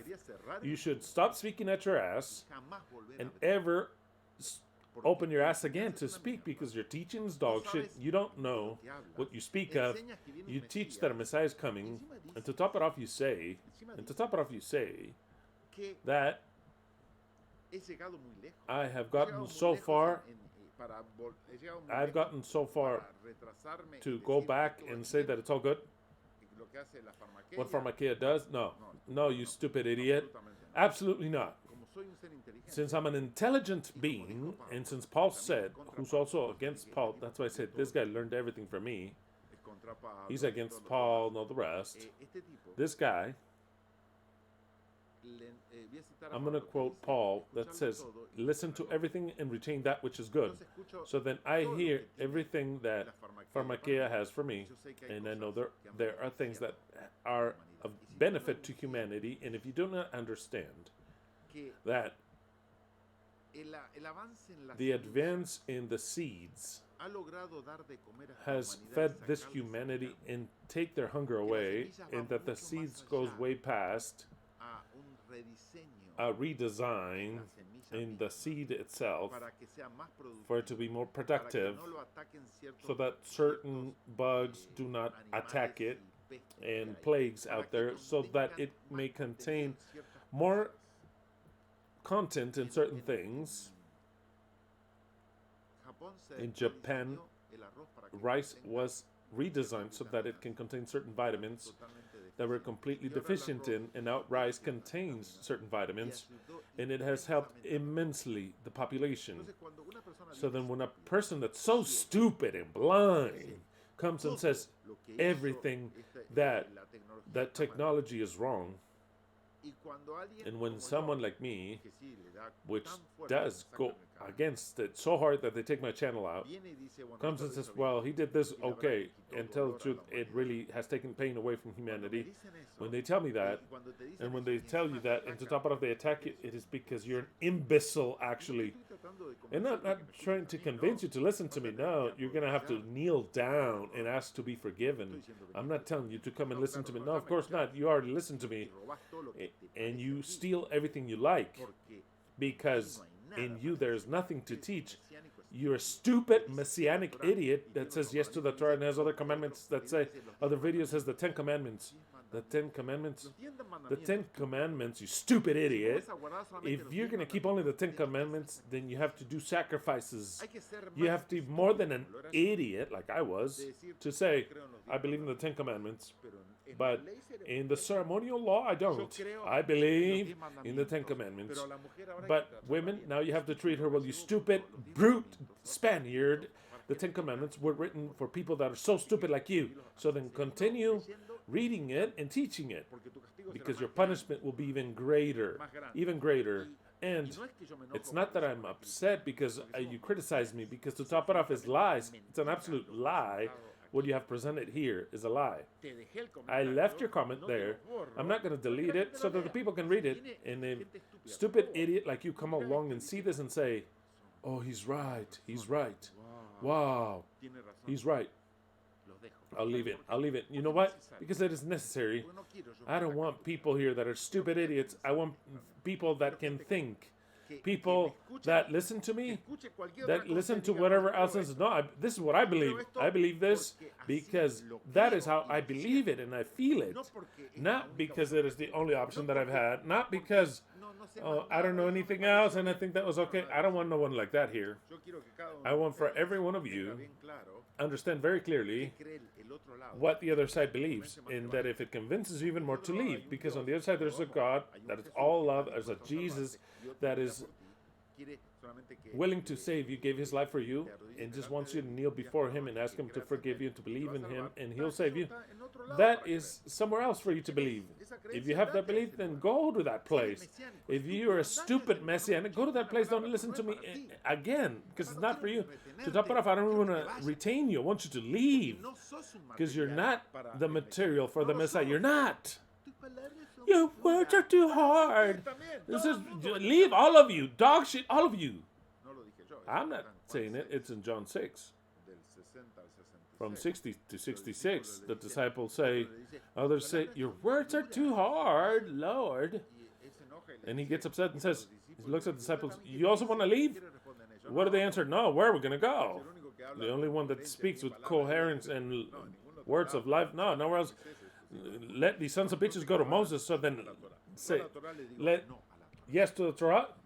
Let me tell you, no to the Torah. It has a historic and prophetic value. As laws, zero. Zero! Just like that, zero! It is a non-existent zero for me, the Torah, as a law. As history, yes.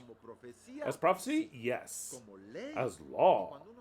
Now, when you quote the Torah, you always quote it as law. Always. When you say yes to the Torah, you're not saying yes to the story of the Torah, yes to the story of the... You're saying yes to the Torah as law.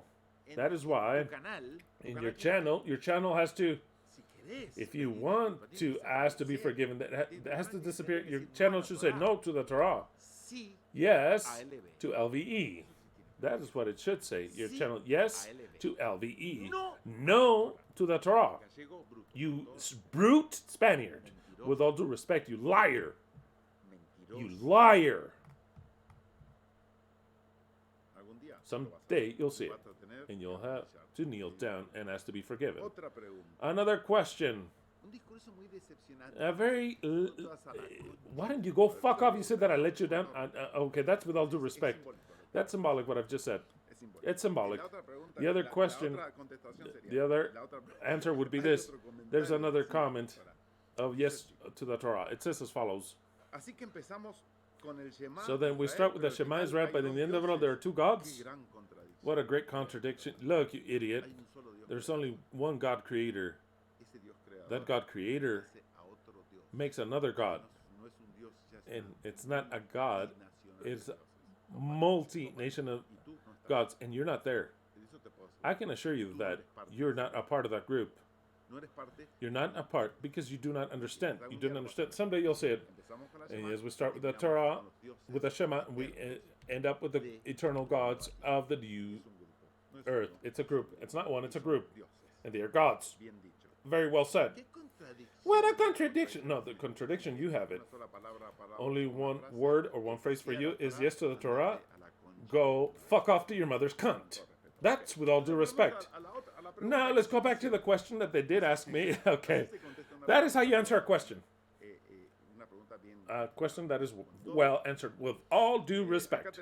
Here we have another one with all due respect. This is I have yet to understand, or it's difficult for me to understand, to go against a specific law.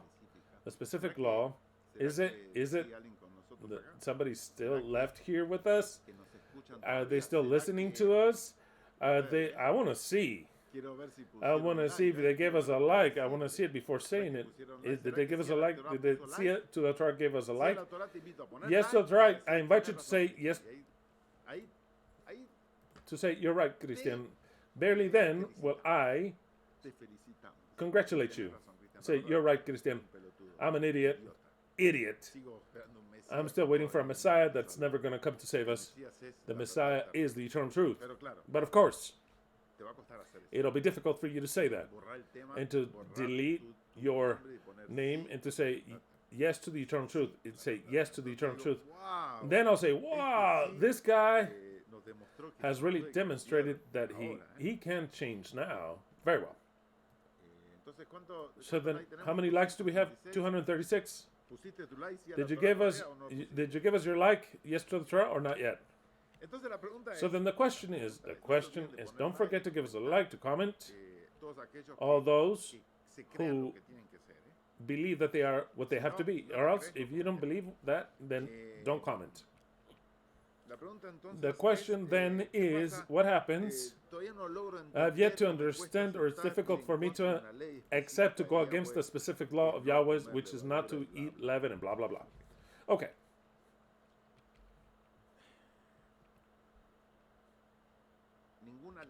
No law of Yahweh is valid today. Zero. None. None. Just like that. Zero. There's not one law that is in effect today. The only ones that are still in effect are the laws that he put within our body, that Hammer discovered at least 5 of them, which is why we go through so much torture with ailments. Those laws, no.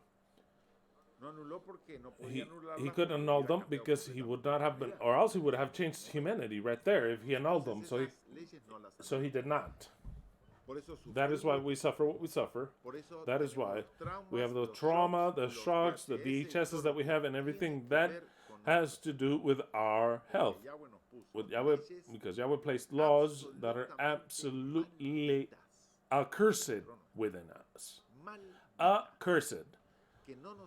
That do not help us. They harm us and kill us. Okay.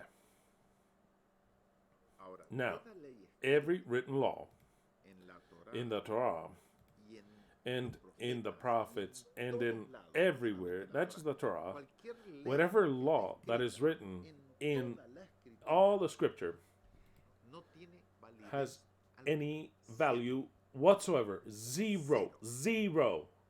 Nothing. There is not a one of these laws with which you can be judged. You or anyone. Or anyone. None. Zero. So then, for us to disobey Yahweh or not disobey Yahweh is out of the question. Let's see if you understand, we do not have to obey Yahweh because the laws which he gave, those of obedience, do not exist anymore. It's kind of like if we were to have a nation that was founded by a person, and that person, let's suppose that their name is Saint Martin, another son of a bitch, it doesn't matter. Saint Martin founded a nation. The guy made a constitution. And then Saint Martin came and said, this constitution is no longer, and he went and shot himself. He says, do whatever you want with this country.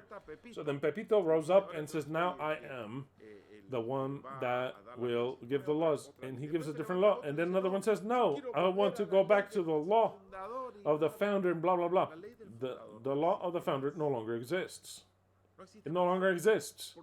Because that founder is no longer present, and the law was abolished by himself, for himself, by himself. So don't follow this law. It's no longer, I'm out of here, and killed himself. That is what Yahweh did. So then, we do not owe any obedience to Yahweh in anything. I want you to understand that, because if you don't, it's like if I just repeat Christianity. We have to be obedient. The law says yes to the Torah. No. We don't have one law whatsoever towards us. There's no form that we can disobey anything, because we don't have anything to disobey or obey. Because the law that he gave us, he annulled it. He annulled it entirely. He fulfilled it and destroyed it. That's it. It's over. That is why it's so important, the Messiah. Because the Messiah comes with his new laws. Different ones. Different ones in every sense. But in order for the Messiah to have different laws, you have to have had annulled the previous law, and the only one that could annul it was not the Messiah, it was the same one that presented it. And I want you to understand the Messiah, in this case we are not annulling the law of Yahweh. The law of Yahweh was annulled 2,000 years ago. It was annulled entirely. Just like that. Absolutely taken out from the map. It doesn't matter how much you make an effort to fulfill the 10 commandments, 5 commandments, 613 commandments. It doesn't matter how long or how many sacrifices you do. It doesn't matter how many times you go and worship Yahweh. You don't even worship Yahweh. You don't even worship God. Nor can you obey commandments that do not exist. We are trying to have, as a humanity, to sustain things that are ghosts of the past. Ghosts of the past. It's like the story that I've told many times before, but I'll tell it again. The story that the husband brought a piece of meat that was expensive to her wife, and the wife went and cut it here, cut it there, cut twice here, one more like this, and made it on a pan like this, and then a little piece of meat like this. The husband asked, "Why did you cut the meat? Couldn't you make it whole?" And she said, no. That is not, we did it in the way that I just showed you. That is the way it's done. You cut these 3 pieces and you put it in the pan, and that's how you make it. Then she stayed there thinking, maybe my husband is right. Why the fuck do I cut it like this? I always cut it like that. And we have the other pieces that make other foods. But why? What's the reason? So then I'm going to ask my mom. I went and asked the mom, why do we cut the meat like this to make it like that? And she says, oh no, because that's the way it's done. Why though? Well, that's how the grandma taught me. The grandma taught me like this. So then, since I'm going to ask grandma, the grandma was still living. I'm going to ask grandma. When I asked grandma, why do you have to cut the meat like this? And the grandma looked at her and said, what do you mean? What? No, we don't have to cut it. What do you mean? But you taught mom to cut it like this, and she made it like that, and that's how I make it now. He says, no. The thing is that we were poor, and we had a little pan like this, and the meat wouldn't fit. So then I learned to cut it so that it would fit into the meat, into the pan. Now that your mom laid it later, I taught her to do it for that pan. But if I had a bigger pan, then I would not have cut it. The thing is that I would cut it so that it would fit in the pan, but you're so idiots that you still follow that cut. No, you have to make it whole. That's what happens with things. We're following laws that no longer exist. That's been not 2 years ago, not when I started to speak. 2,000 years ago, I'm talking here. It no longer exists. Every law, every worship to Yahweh, every church, the maximum demonstration that the church no longer exists is the destruction of the Temple of Jerusalem. When Yahweh said, your house is left empty, that's it, it's over.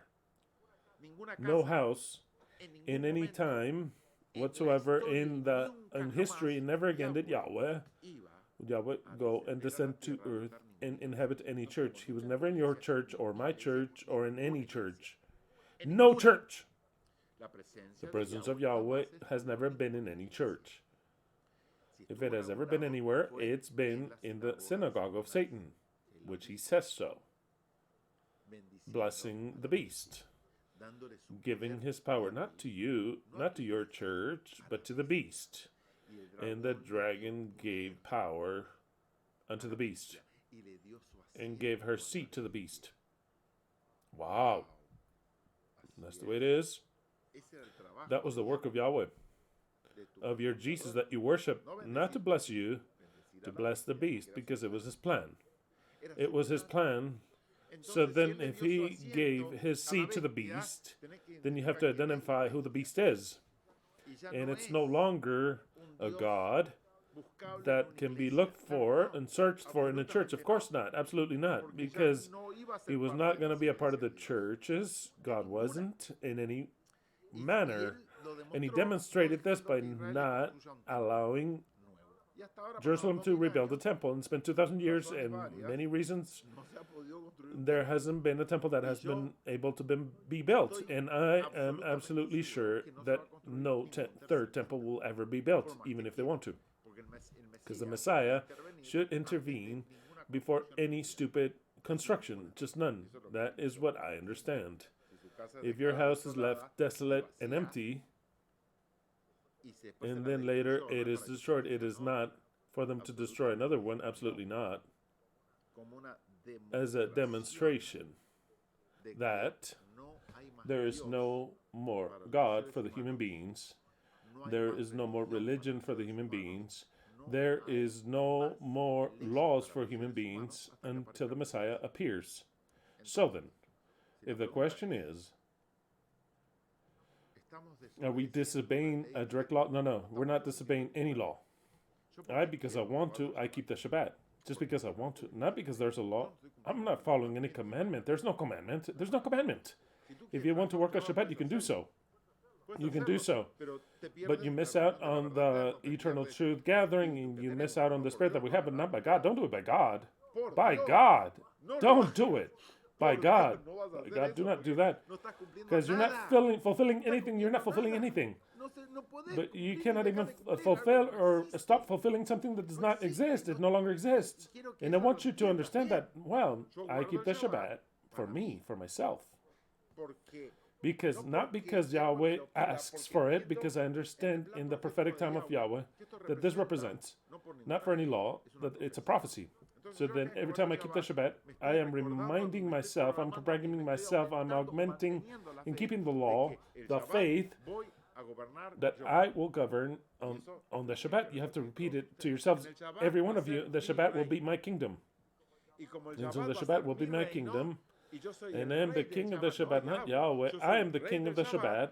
Then the Shabbat, what do I do? Well, at least I act like a king. I have to work like a slave. At least I'm going to act like a king and not working like a slave for another.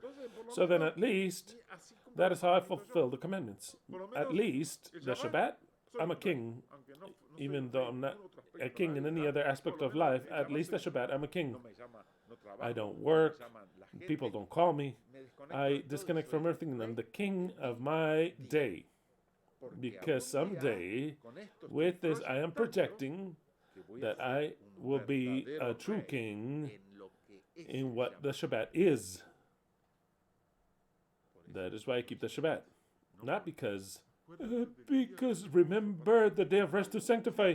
6 days shalt thou work and do all thy work, but the seventh is red for you, Jehovah your God. Fuck that.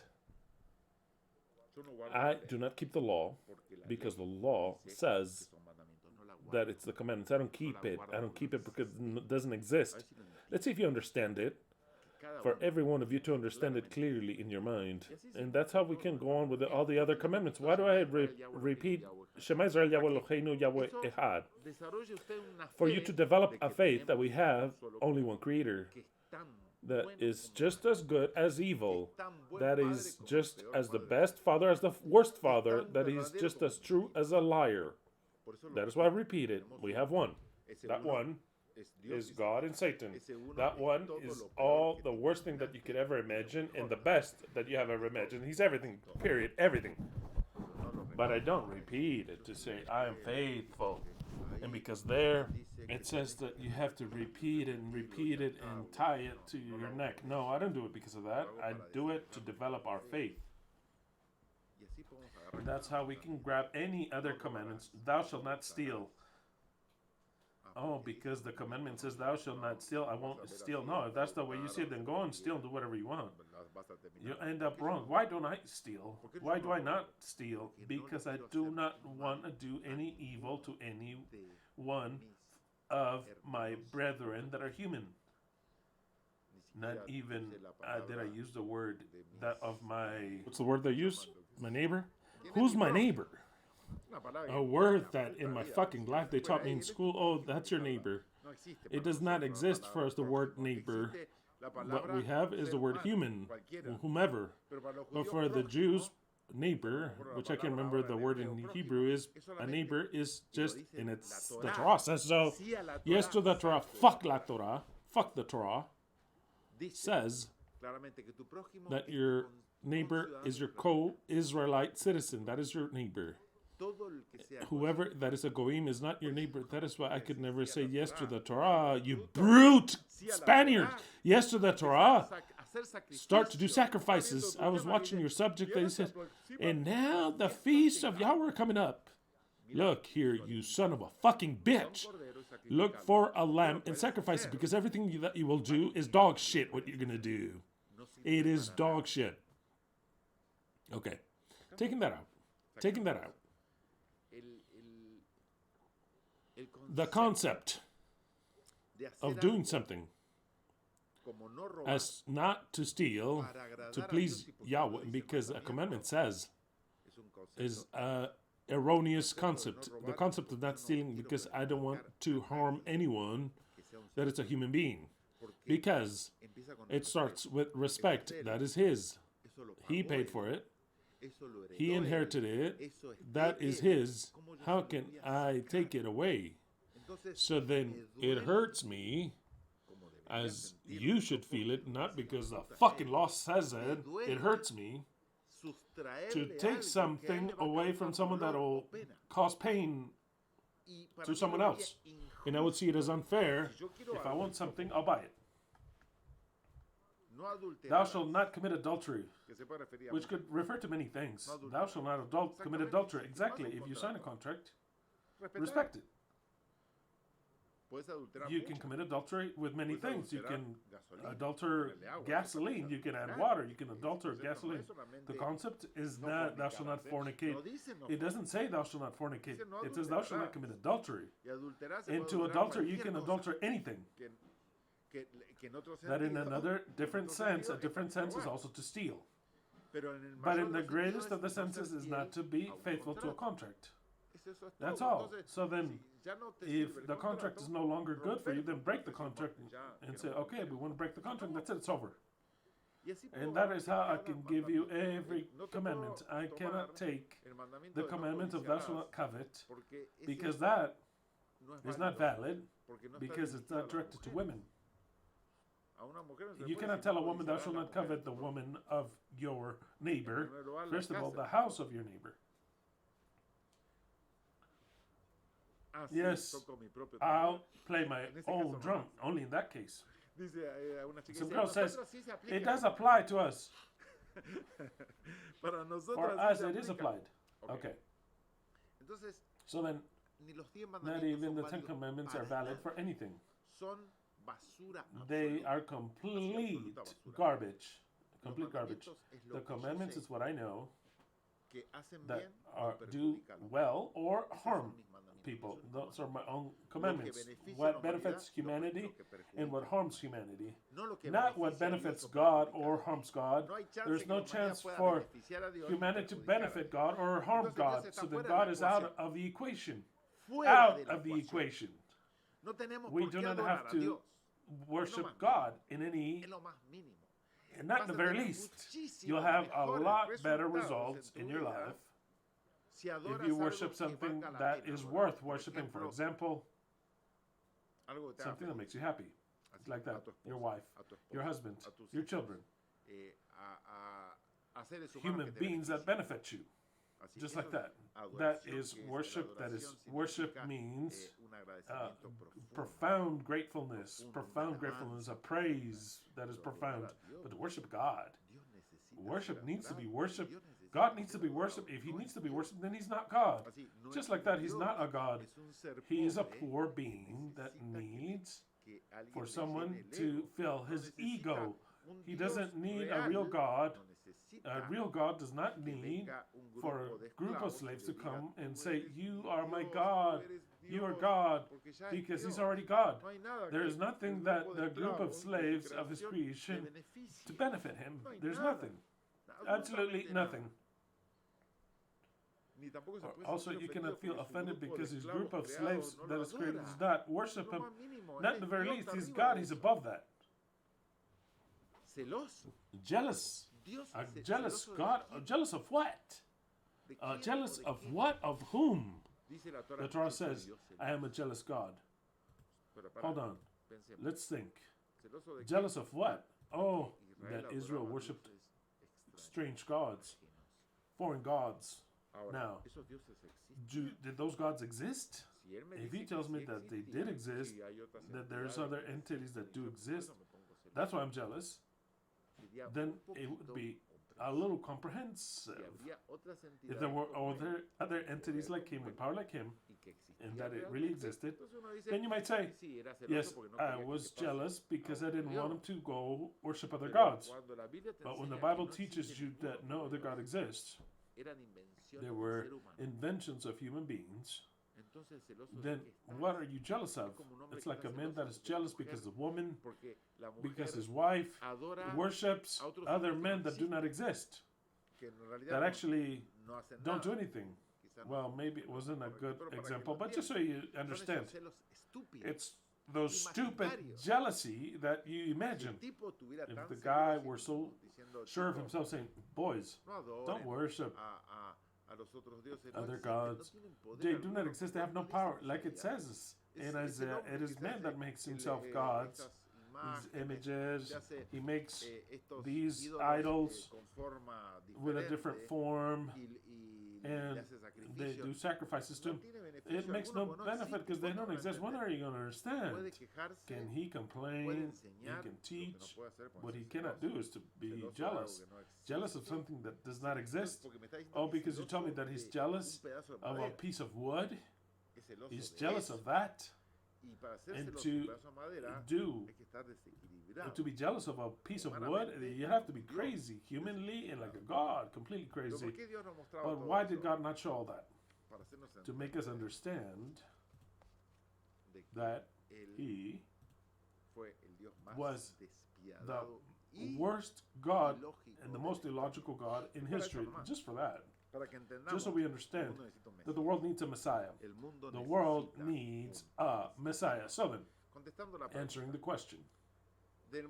From the moment in which it starts saying, I have yet to understand, or it's difficult for me to accept to go against the specific law. What law? Specific? There's no specific law for us. In fact, in the place, in the most sacred day of the year, according to the law and the Torah and the Jews, which is Yom Kippur, which you have to fast. What did we do? All the contrary. We ate, and now I'm going to make huge feasts in Yom Kippur.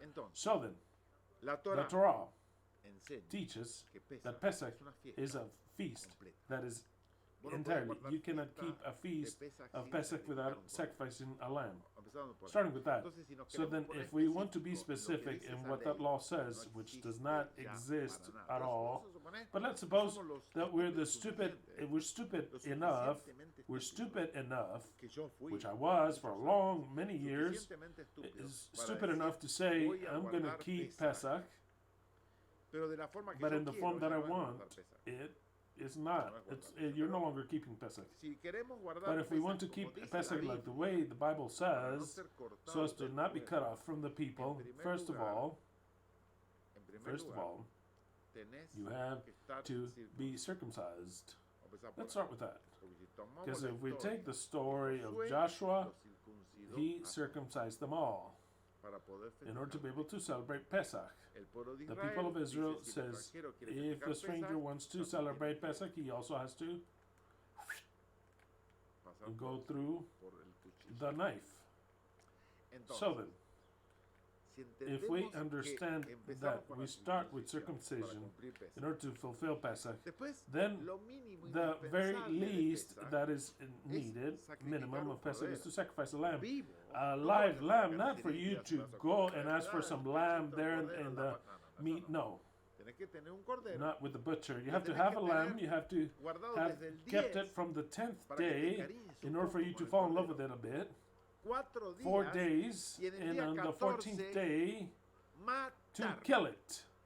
To sacrifices, that is what the law of Pesach says, way before the unleavened bread. So then, you're going to have a whole list with everybody that will eat the lamb, which you're going to have to make it right there, not boiled. It has to be done with cold, without breaking any of its bones. You have to be an expert how you cut the lamb. I wouldn't be an expert how to cut the lamb without breaking a limb, a rib. If you break a limb or anything, it's no good. That lamb is no good. It cannot be any lamb. It has to be 1 year young or less. It can be, hey, how old is that? It's 2 years old? No. It has to be a little lamb. And kill it. Slaughter it, bleed it, eat and invite those whom you calculate that will eat everything, and if you don't eat anything, you have to burn it, which that wouldn't be such a problem. You have to cut it and know how to cut it, and that is what it is to celebrate Pesach. That is what it is to celebrate Pesach. So then, we do not keep Pesach. We don't keep the Shabbat. We do not keep Pesach. We start in a way, a new way, to enjoy or remember or celebrate, however you want to call it, the feasts of Yahweh. The feasts of Yahweh, if you remember well, which I've taught, we have even changed the numbering of the feasts of Yahweh. For us, Pesach is not the first feast. It's not the first feast. Pesach isn't. Feast number 1 is the one that starts before Pesach, which is Christmas. Of course. The Messianics are going to say, what? We celebrate Christmas. Like a feast that is just as important, or even more, but let's suppose as important as Pesach. So then Pesach is no longer the number 1 of the feasts, or the first one, and it ended up being a second one. And who authorizes the change? We do. We don't need the authorization of God. God is not a rule to follow. His law is not our law to follow. His word is not our word to follow. Once you understand that, you start to change and develop a different faith. A different faith. So then we haven't understood the story. The Bible says, we said, hold on a moment. There is a hidden feast here, which Yahweh, in his irony, he makes the whole world celebrate. They don't even know what the fuck they're celebrating. Christmas is the moment in which Yahweh enters into the conception with Mary and becomes a human. That is why we celebrate that feast. And Pesach is the feast when he dies. And so we cannot say we first celebrate the death and then when he is born. No. And it's not when he's born, but rather when he enters into the egg of Mary in the conception. So then the first feast is the conception. It is not written in the Bible. We celebrate it.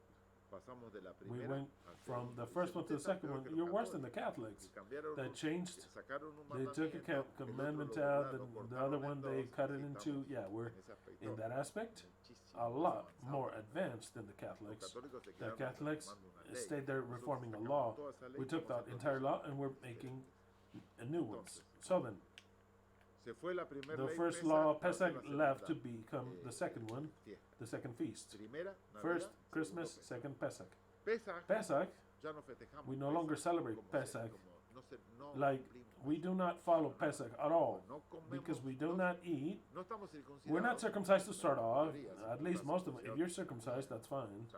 That's fine, or it's wrong. Actually, I feel sorry for you. That's what I'm trying to say. If you're circumcised, then I'm very sorry for you. I feel bad for you.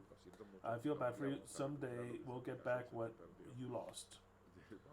We'll take that back thanks to the Messiah. It'll be thanks to the Messiah.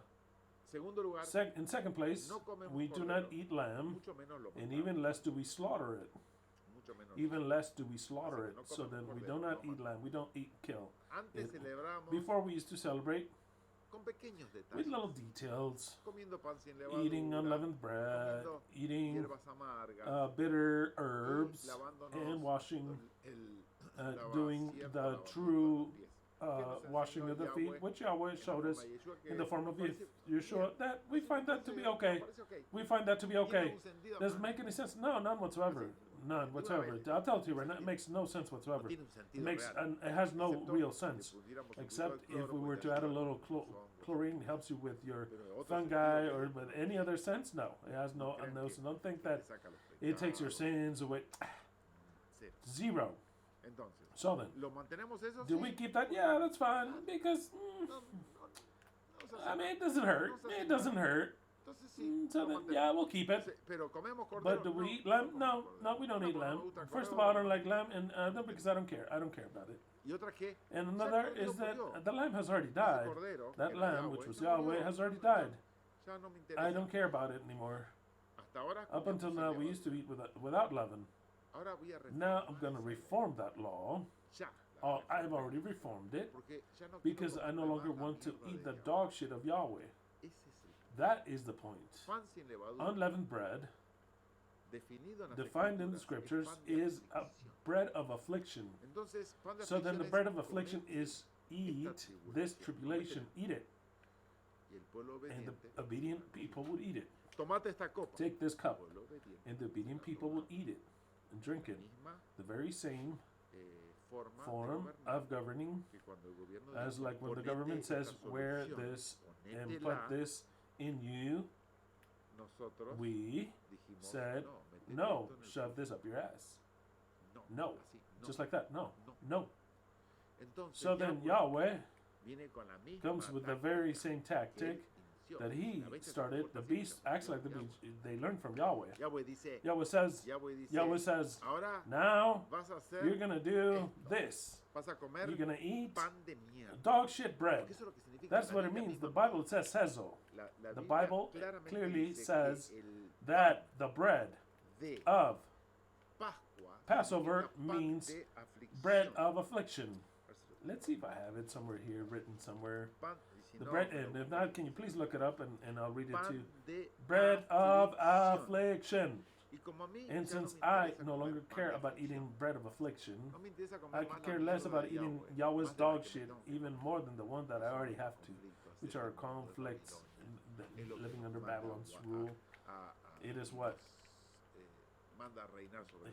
That he makes them rule over us. All this dog shit. The anger and the hate that it arose on me to see the images of Myanmar, or however that place that I've never heard of. It's called that had an earthquake like 3,000, 4,000 Myanmar. What do you call that place? Myanmar? Forgive my ignorance. The text, it says Deuteronomy 16:3, thou shalt not eat with it bread with leaven, in 6 days you'll eat. Bread of affliction, bread of affliction. How do you say it? Unleavened bread of affliction. Wrongly so, or biasedly so, I'll see it someday. The disciples, Myanmar. The disciples said, leaven means sin. No, it doesn't mean sin. Leaven means the kingdom of God, joy, life. What is leaven? Life. Leaven is resurrection. That is what leaven is. Yahweh himself in the form of the Messiah said, the kingdom of heaven, in other words, the kingdom of the Messiah, the kingdom of the new God, is compared to a woman that hid in 3 measures of flour, a little bit of leaven, and she leavened the whole dough. Hold on. The kingdom of God, the kingdom of the new God, our kingdom, is compared to a woman that placed leaven in 3 measures of flour, and she put leaven into the whole dough. It means that leaven, absolutely declared by the Messiah, is not a sin like the ignorant Paul said in many things. And like all the fucking ignorant fools of the Bible that teach the Bible, oh, leaven is sin.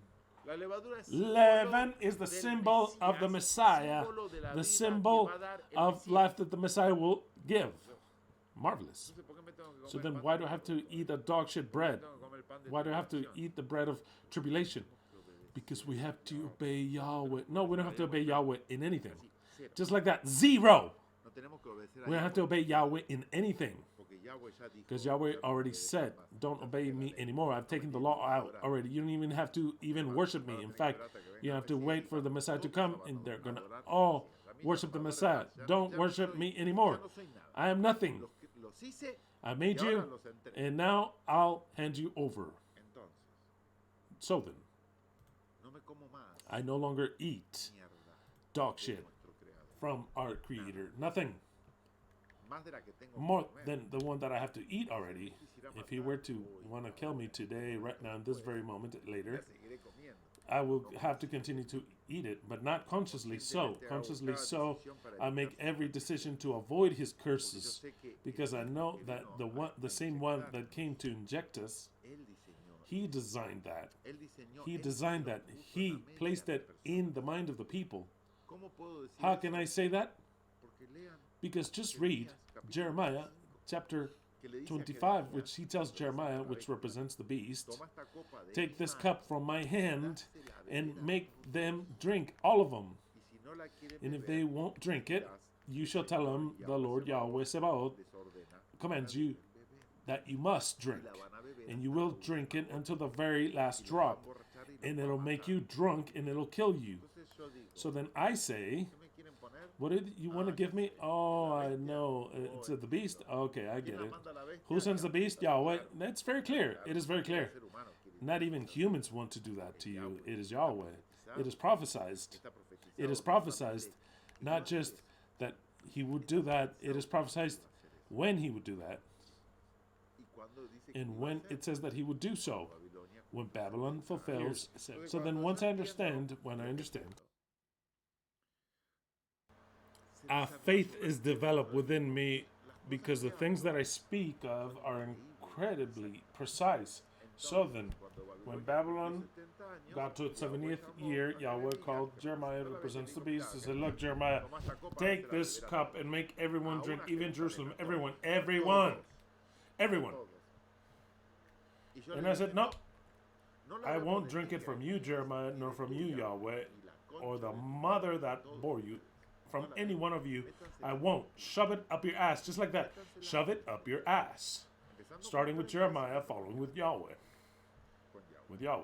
Shove it up your ass. If I am able to do that and understand who sent this to me, then how will I continue to eat his dog shit bread? Unless you are a rat, which the rats are more disobedient, unless you're a little sheep or a stupid blind sheep that wants to obey his Lord, creator of yours, then continue to eat unleavened bread. On my behalf, I'm going to eat unleavened bread when I want to, because I like it. I'll see it as a different way of eating bread, but precisely not during the feast in which Yahweh obligates me to eat unleavened bread. I'm not going to eat lamb. I'm not going to get circumcised. I will not kill a lamb. So then I'm going to do what I want of that feast. Because the Torah does not guide me. God is not my boss, nor is he a being that can obligate me to do anything. Just die and torture me. That's the only thing he can do, But I am a God of my own destiny, and my own destiny is to do and understand the Torah prophetically. So then I say, already he taught me, he himself told me and placed in my mind, the kingdom of heaven is like unto a woman that hid leaven in 3 measures of flour and leavened the whole dough. I understand that he's given me a message. I said, look, the Messiah, when the Messiah understands this, the Messiah, symbolically speaking, places leaven into the dough, which represents what he will do in the kingdom of the Messiah. So then already the Messiah does not follow his torturing God, obeying him, but rather he changes and says, I like Pesach because Pesach is a feast that defines many other things, not worship towards God. For me, it defines the first Pesach, because now for me it's 2 Pesachs. The first Pesach and a second Pesach, and the second Pesach is not the following month, but rather it is the feast number 9. Says, where did you get 9 feasts? No, I took 10 feasts actually. The Jews keep 7, the Messianics keep 7, we keep 10. And we do whatever we want. The first one would be Christmas. You remember, right? The first one would be Christmas. The second, Pesach. Third, Matzot, unleavened bread. Fourth, Bikurim. Fifth, Shavuot. Sixth, Yom Teruah. Seventh, Yom Kippur. Eighth, Sukkot. 9, Pesach. Once again, Pesach, because Pesach is fulfilled twice. Pesach, and the 10th one, Shabbat. The 10th one is Shabbat because it is our kingdom. So then, in the renumbering of the feasts already have a different meaning and a different way of fulfilling them, in my point of view. The feast of Pesach, of the first Pesach, what do I celebrate there? I celebrate that Yahweh died. That's the only thing that I celebrate, that Yahweh died. So then how I'm going to celebrate this feast? I'm going to celebrate it by eating bread with leaven and celebrating the blood of Yahweh, which I drink. That's the way. That's how I celebrate it. That's how I celebrate with the blood of Yahweh, which I drink, but no longer with unleavened bread. Bread of suffering and tribulation I will no longer eat. I've eaten it already for 55 years old in this life, and I don't plan on eating it symbolically anymore. So then, symbolically speaking, I'll eat life bread. For my brain, I'm going to say, now I'll eat bread that contains life. Bread that contains life. That is what I'll eat in Pesach. Bread that contains life. And the wine represents the blood of Yahweh. And not in a triumphant way, I drink it. That's the way it is. And you might say, well, but at least for the one, you could make a little tiny bread without leaven to represent. No, not that either. No, not that either. Because I also don't believe, absolutely, that Yahweh died entirely. So then if I eat the unleavened bread, it would seem like if I represent Yahweh, the dead body. No, absolutely not. I don't believe it. Just like that, I don't believe it. Yahweh could have died his human body, but not his divine body. It cannot die. It cannot die. Very well. Taking all that out, every feast will do it in whatever way we want. If somebody were to ask me this type of questions, oh, I feel bad because I think that we're disobeying Yahweh. No. There's no way of obeying or disobeying Yahweh. That's first of all. Second of all, no law exists. Third of all, I'm not even. How was the question? I'm not daring God. Isn't it daring God? I'm not daring God because I can no longer dare God. If Yahweh already washed his hands about humanity, he curses us with the beast. How am I going to wash my hands? I am against Yahweh. I'm against Yahweh. Yahweh was the one that wanted to mark me. It was Yahweh, the one that tried to mark me. And I, by myself, and for the love of you, I taught you something which cost us the entire YouTube channel. It cost us bitterness to go against Yahweh. Yahweh was the one that was persecuting me. I'm going to put it on you. That's the way Yahweh was doing it. I'm going to do it. I'm going to place it on you. And I had to tell Yahweh, no. Fuck you, Yahweh. Fuck you. Fuck you. And fuck your fucking server, Babylon. That's what I had to tell Yahweh. I had to tell him. And that's when Yahweh said, okay, fine. Okay, that's fine. I accept it. I accept it. Israel is the one that fights with Yahweh and fights with men and overcomes. So then I did not come to this world to be or to make the law of Yahweh to be fulfilled, nor will I fulfill the law of Yahweh, nor to worship Yahweh.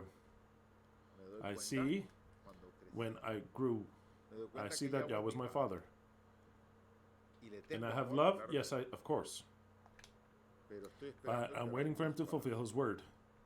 Because he has to give me back. Not give me back, but it's not that it was mine. He has to give me what he promised, because I'm not asking anything from him. He could shove it up his ass and do whatever he wants. That's it, it's over. And for us to die and no longer exist and destroy us whatever he wants, and that's it, it's over. Just make another. Can he do it? Of course he can. He can. Of course he can. So then I'm not either asking him because I want it, nor trying to take anything from him. No. He wrote it. He should fulfill it. And if he's not, or else he's going to be the worst God of all history and the worst father of all history. Can that happen? Yes, it can. And he could be the worst God, the worst Yahweh, and the worst being that has ever existed. That could happen. But I do not want to do that. I do not want to do that. I prefer to be a stupid that believes that humans have to live, that believes that they have the capacity of taking every human being to the truth, to stop worshiping stupid things and to start to enjoy a life, a true life, free in every aspect. I'd rather die and no longer exist in that way with that mentality. That would make me very happy. And for Yahweh, do whatever the fuck he wants. If he wants to be a bad father, that's fine. If he wants to be a bad God, that's fine. I mean, whatever he wants.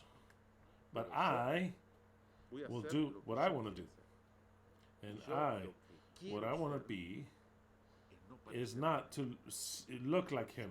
That is what I want. He's not my guide. He's not my image. He's not my figure to follow. On the contrary to all the Christians in Christianity, that Christ is the figure. For them, that's fine. They don't even know who Christ is. They don't understand who Christ is.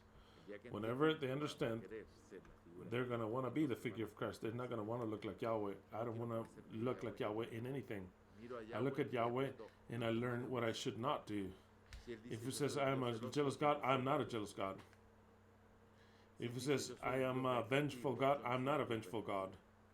If he says I am a punishing God, I'm not a punishing God. If he says I am the God, Father of lies, that is what I do not want to be. Ever. Ever. Ever. If he says the wrath of Yahweh, no, I don't want to have the wrath. His wrath at all. Absolutely not. So then, I look at Yahweh, how he acts, and I don't want to be that. I want to be something else. That is why he says, well, the Elohim of justice evidently is not me. It must be another. It's another type of God. It's a different category of God. It's a different category, absolutely different.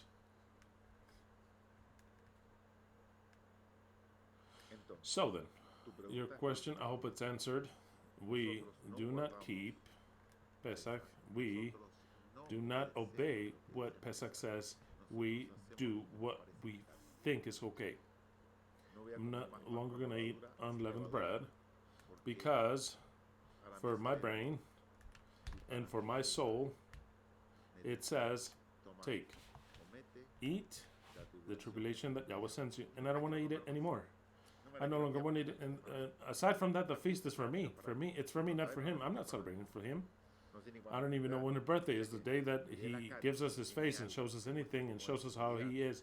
And he says when he was born or he wasn't born, then I'll celebrate something. But not later. The only one that can celebrate is he, when he was born here on the earth, which is Christmas. I'll celebrate that because he made himself become one with us. There, he was conceived. He was not born. And we celebrate that. We celebrate that because of the son of a bitch who made us suffer for 4,000 years. Come here. Come here because you're going to give you a little, just a small welcome as soon as you're born. I have to kill you right away, just like that. As soon as you're born, you're going to have to go elsewhere because I'm going to persecute you. And just like that, as you hear me, you are born and we want to kill you already. It's not by jealousy, it's not envy. It's because you're an actual son of a bitch and you deserve it. And at 30 years old, you're going to fall. And when we want to kill you, you're going to suicide yourself. And you're not even going to give us the chance to kill you. You're going to kill yourself. So then, when the Christians say, oh, the Jews killed Jesus. What? Or the Christian says the Romans killed Jesus. What? Ain't nobody killed Jesus. Yeah, they did give him a penalty of death. That is clear. And when they tried to kill him, he was already dead. So then, if I have to do a judgment of who killed Jesus. I dictate as a judge, no one killed Jesus. It would seem to be one of those Agatha Christie novels. No one killed him. He suicided, committed suicide, because there is no assassin. Yeah, they did try. Yeah, there was an attempt. There was an attempt. Murder attempt there was. But it was an attempt. But to actually kill him, no one killed him. No one killed him. He died on his own. He flagellated himself. He suicided. A word that's unthinkable for the Christian. The suicide of Christ. What? What if they were to say the suicide of Christ? What? How did Stephen preach? You who killed him on the cross. No, they didn't kill him on the cross. That's a lie, Stephen. That's a lie, Stephen. Peter, Stephen, a lie. Paul, a lie. No one killed Jesus. They tried to kill him. There was an attempt, but the guy suicided, killed himself. He offed himself. It is clear. What if the story were different? I tell you the story.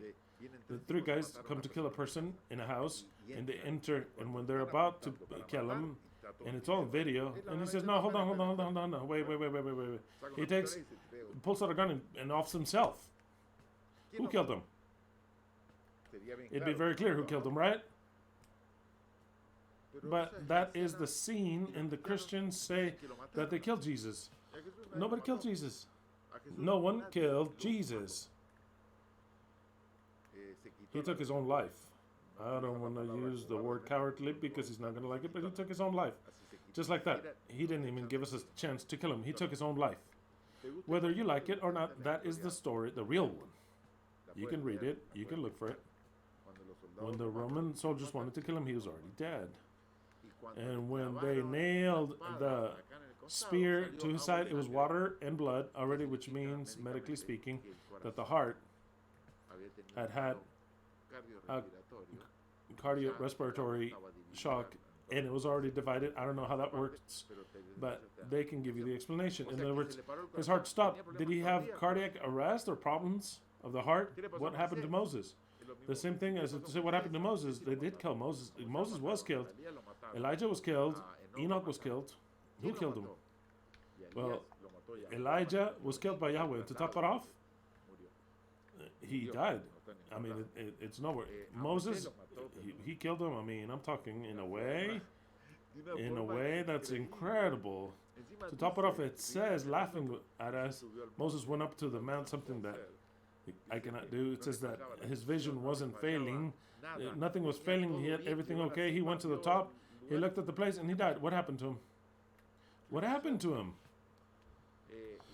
And the other one that he killed was Elijah. Elijah, it says, well, I'm going to look for somebody to replace you. Elijah, go up into this little carriage. What carriage? It was that carriage of the death. And that's where he took him. That's where Yahweh took him. He took him to heaven. That's ridiculous. Just like he took him to heaven and brought him down and buried him. And that's it. It's over. That's it. It's over. That's the way it is. That's how Yahweh kills you. We know it clearly. We know it clearly. So then, the feasts, I follow them however I want. However I want. You follow them however you want. The only thing I do is I suggest. I will not eat unleavened bread. I'm going to eat leavened bread. And it's going to make me feel so good, like eating during Yom Kippur. Eating made me feel very good. There's your answer. Now, if you don't see things the way I see them, not even for me to say you have to eat. No, not at all. All those who comprehended, they comprehended or not my words, and they decide, well, yes, that's fine. It's logical. I think that's fine. But I'm gonna eat unleavened bread. That's fine. I think that's fine. Do whatever you want. Do whatever you want. I'm gonna eat bread with lots of leaven, and all of the feast of unleavened bread. I'm gonna be eating. I'm going to make pizzas. I'm going to make things that are clearly with leaven, okay? It's not pasta there. Makes no sense. I could make pasta also if I want to. But if I make pasta, it'll be with bread. With cheese, with tomato and garlic. Oh, how delicious. Everything, especially with leaven. I'm going to look for things that are especially with leaven. Just so you understand me, well, what I'm going to do.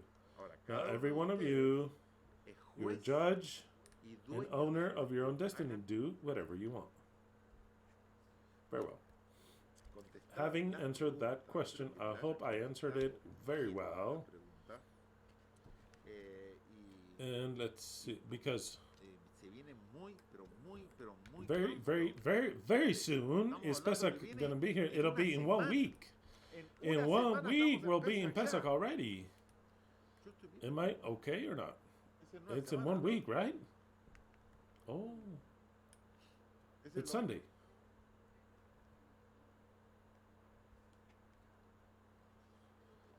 It's the other Sunday, right? Let's check it already again. Pesach will be on Sunday, the 13th of April. In other words, Sunday the 14th, today's the 6th. Next Shabbat will be the 13th. And the Sunday after the noonday, it'll be what Pesach is. And then unleavened bread begins and all the rest. So then that is the way that I will celebrate Pesach, mind you. That is my way of celebrating it. And I'm telling you, do whatever you want. That is my example. You do whatever you want. If you comprehend my words, maybe it sounds good. Do it. Like I will do it. If it doesn't sound good and you don't comprehend my words, it's all fine. Everyone does whatever they want.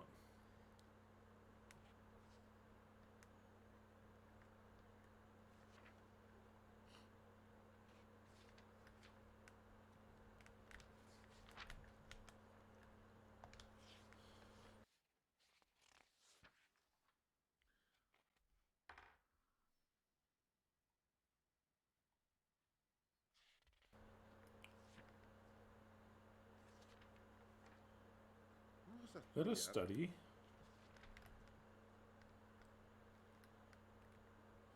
Not today, mind you.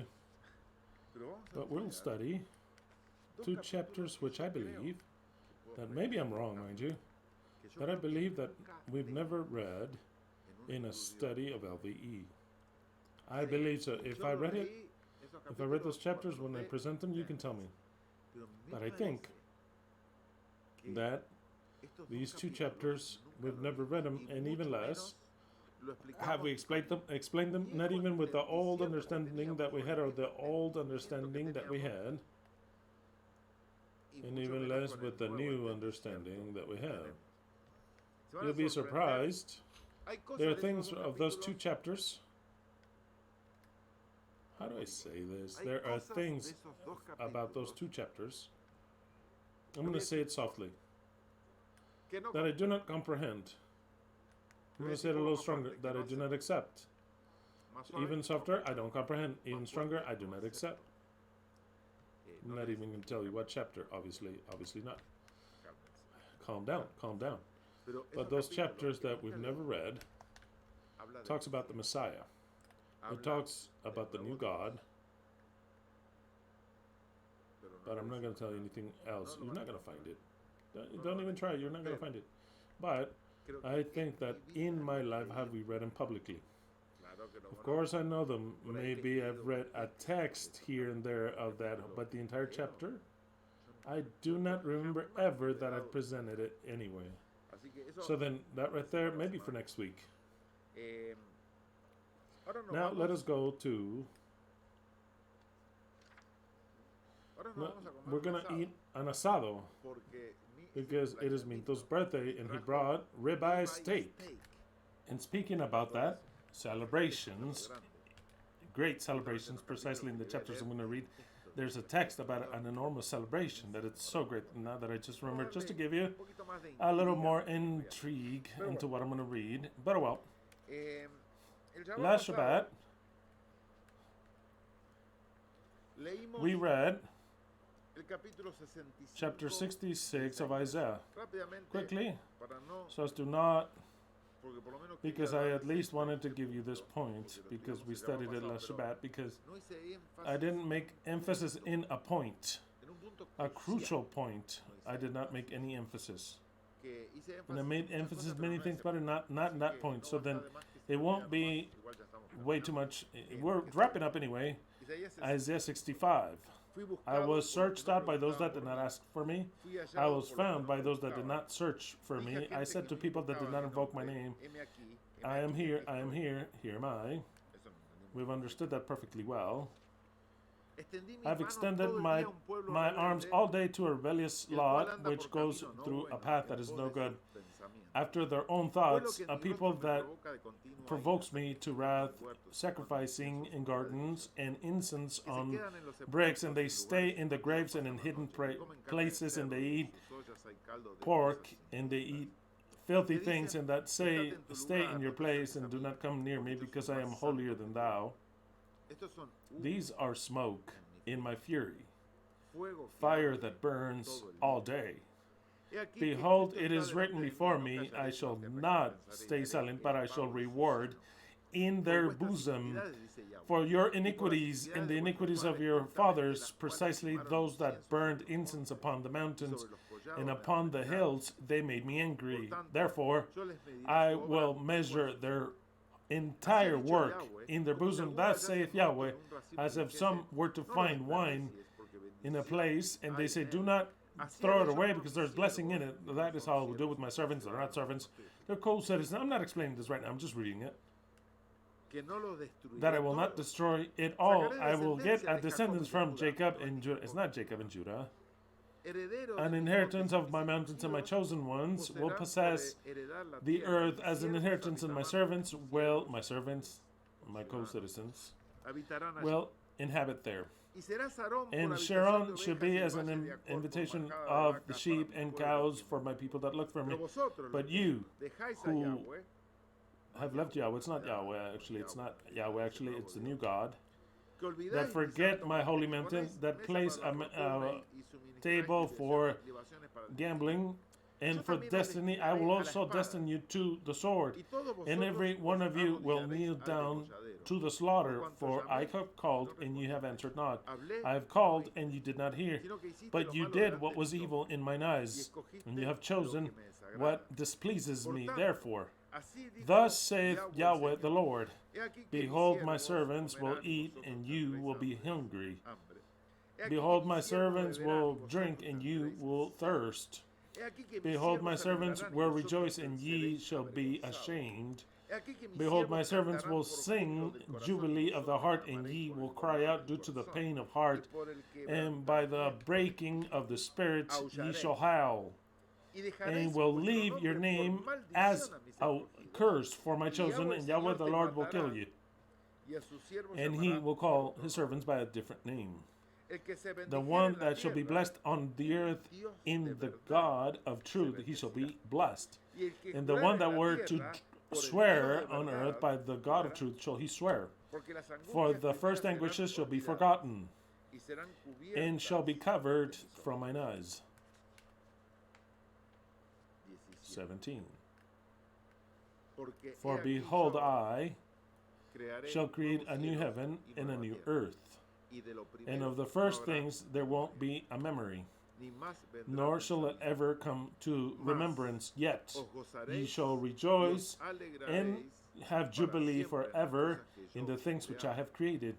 For behold, I bring joy to Jerusalem and rejoicing to his people. All that is symbolic language. You already know. That Jerusalem is not the Jerusalem that is written in the Bible. It is the capital of the kingdom. The capital of the kingdom, and the capital of the kingdom of the new God. He will not call it Jerusalem. He's going to use it other names, and it'll be a city that is as glorious as has never been seen before anywhere on this earth or in another earth. It'll be way too glorious. And I will rejoice with Jerusalem, and I will rejoice with my people, and never again will you hear crying or clamor in her. They won't be, hear this. Today I'll make emphasis in this point. The Christians don't know what to do with this text, because they know that it's talking about a new earth, no matter however they see it, no matter who created it, the God created or Jesus or whomever. Doesn't matter, but there's a problem, doctrinal problem in this text. That they talk about sinners in the new earth, and that cannot be in their doctrine. In their doctrine, sin, which exists today according to them, will not exist in that new world. So then they have a very great problem here of doctrine, because first their God, whomever it might be, will create a new earth and a new heaven, but he will have a problem of sin, and that they cannot comprehend. That is the point that I didn't make emphasis last Shabbat, and I want to highlight today.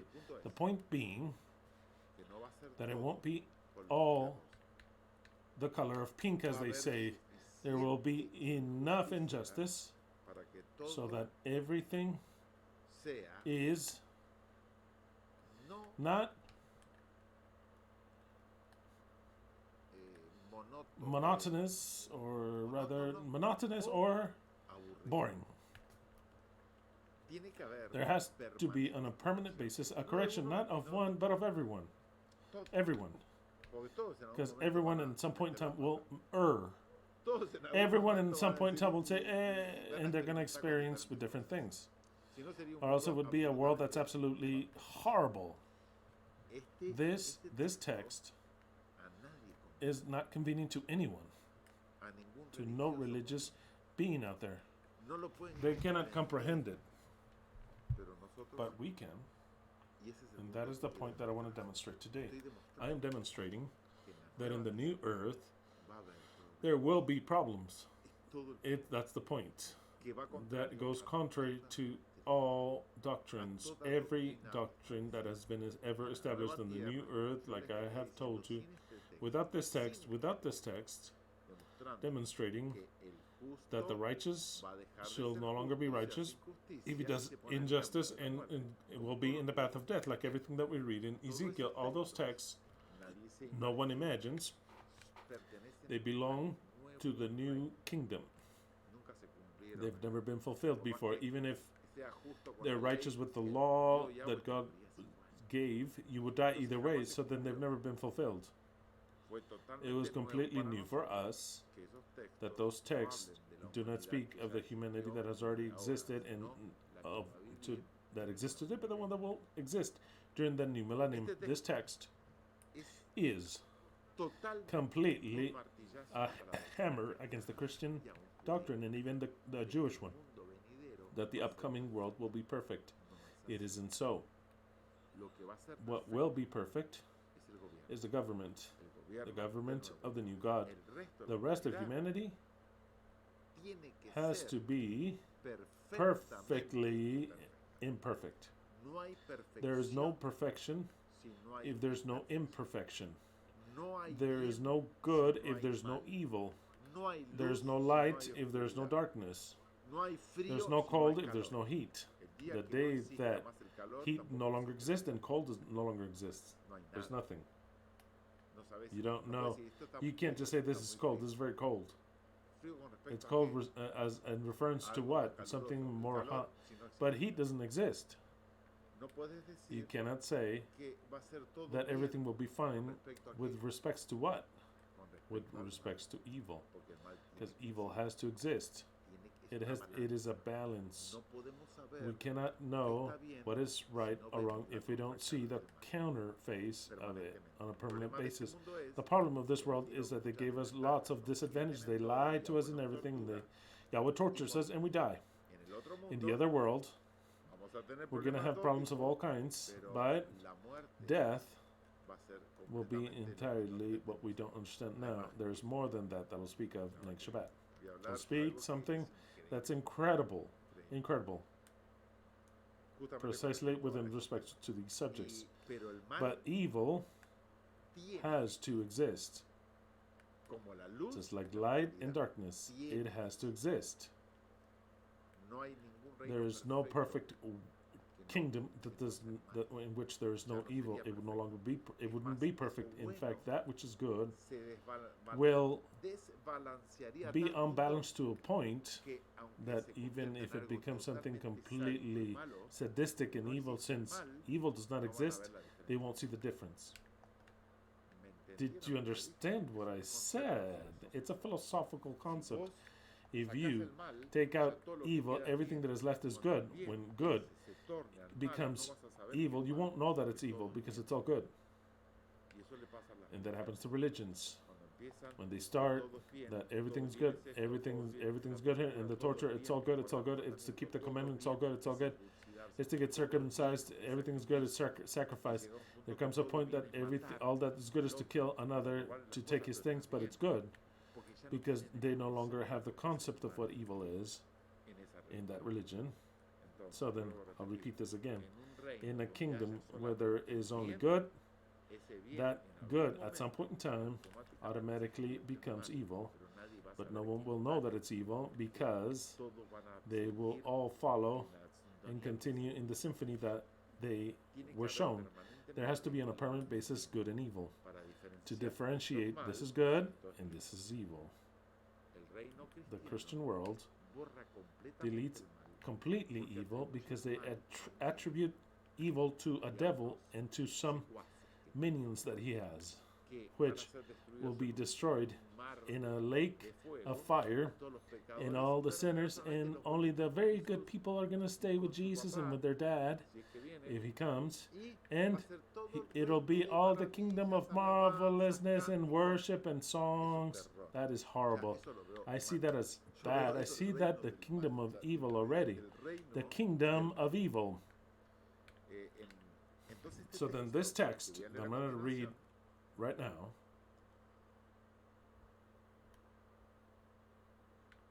says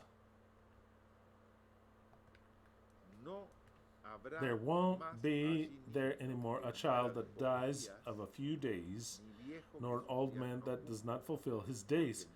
For the child shall die at 100 years, and the sinner of 100 years shall be accursed. That phrase, the sinner of 100 years shall be accursed, it is excellently translated. The Jews say the only thing that it means is that the child will no longer be a child, and so then if he becomes a sinner, which he won't, it'll be to be already responsible of his acts. It's 100 years, and they don't explain anymore. Just like that. The Christians, this text, they avoid it as if it were a plague. You won't be any preachings of that text. You won't see it, but it's precisely Yahweh placed it. I'm going to create a new earth and new heavens. And then later he put one below and says you're going to build mansions. You're not going to have to work like slaves for another. You're going to build what you want to. You're going to plant whatever you want. And in the midst of those two, he says, careful, that right there, the sinner of 100 years will be accursed. And you say, oh, but hold on, this is out of context.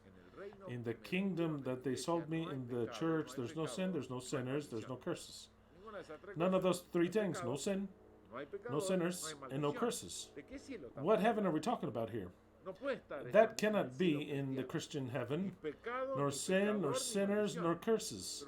But the Bible clearly says, after the new earth is created, it says that there will be sinners, and that there's also going to be curses. He's making you to understand that it's not the Christian world that they painted for you. Different type of kingdom, and it's the kingdom that I painted for you. It is the kingdom made by the group of righteous humans, but will have all types of problems and fixings and solutions, and we go forward, we continue to grow, we continue on, but based on the truth and justice. That is something that's never been seen on this earth. We are, have you seen the text that we use today? The text that we use today in the invitation, what does it say? In a place that's completely of somber and darkness, great light was born. That is what the text says. If the text says that, precisely, it means that we are in dense darkness. Those darkness are lies. They are lies. What are darkness? They're lies.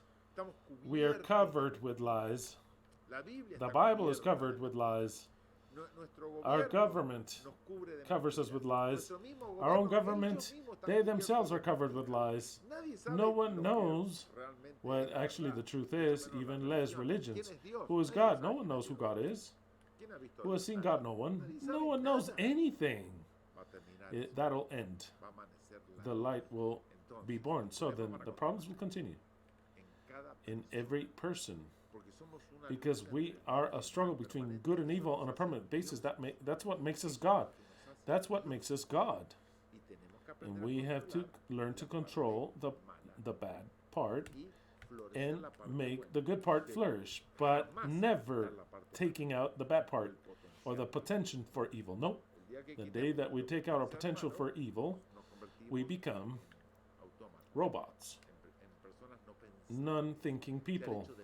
That act of thinking is because you can think about doing evil or good.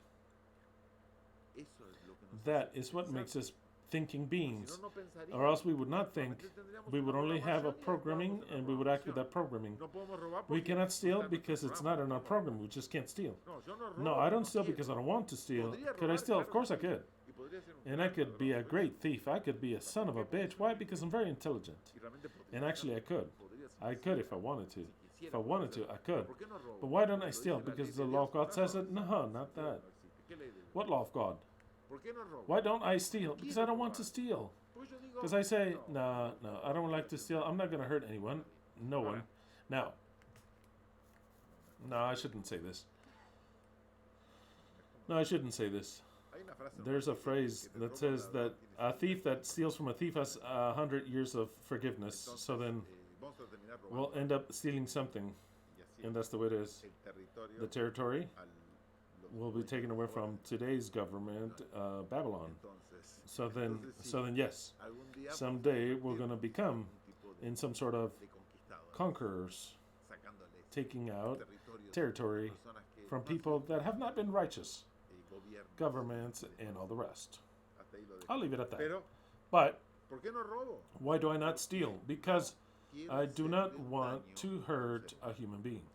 Not because God says it, not because it's recorded in me. So then that right of exercising, I always want it. If they take it out, then I no longer exist.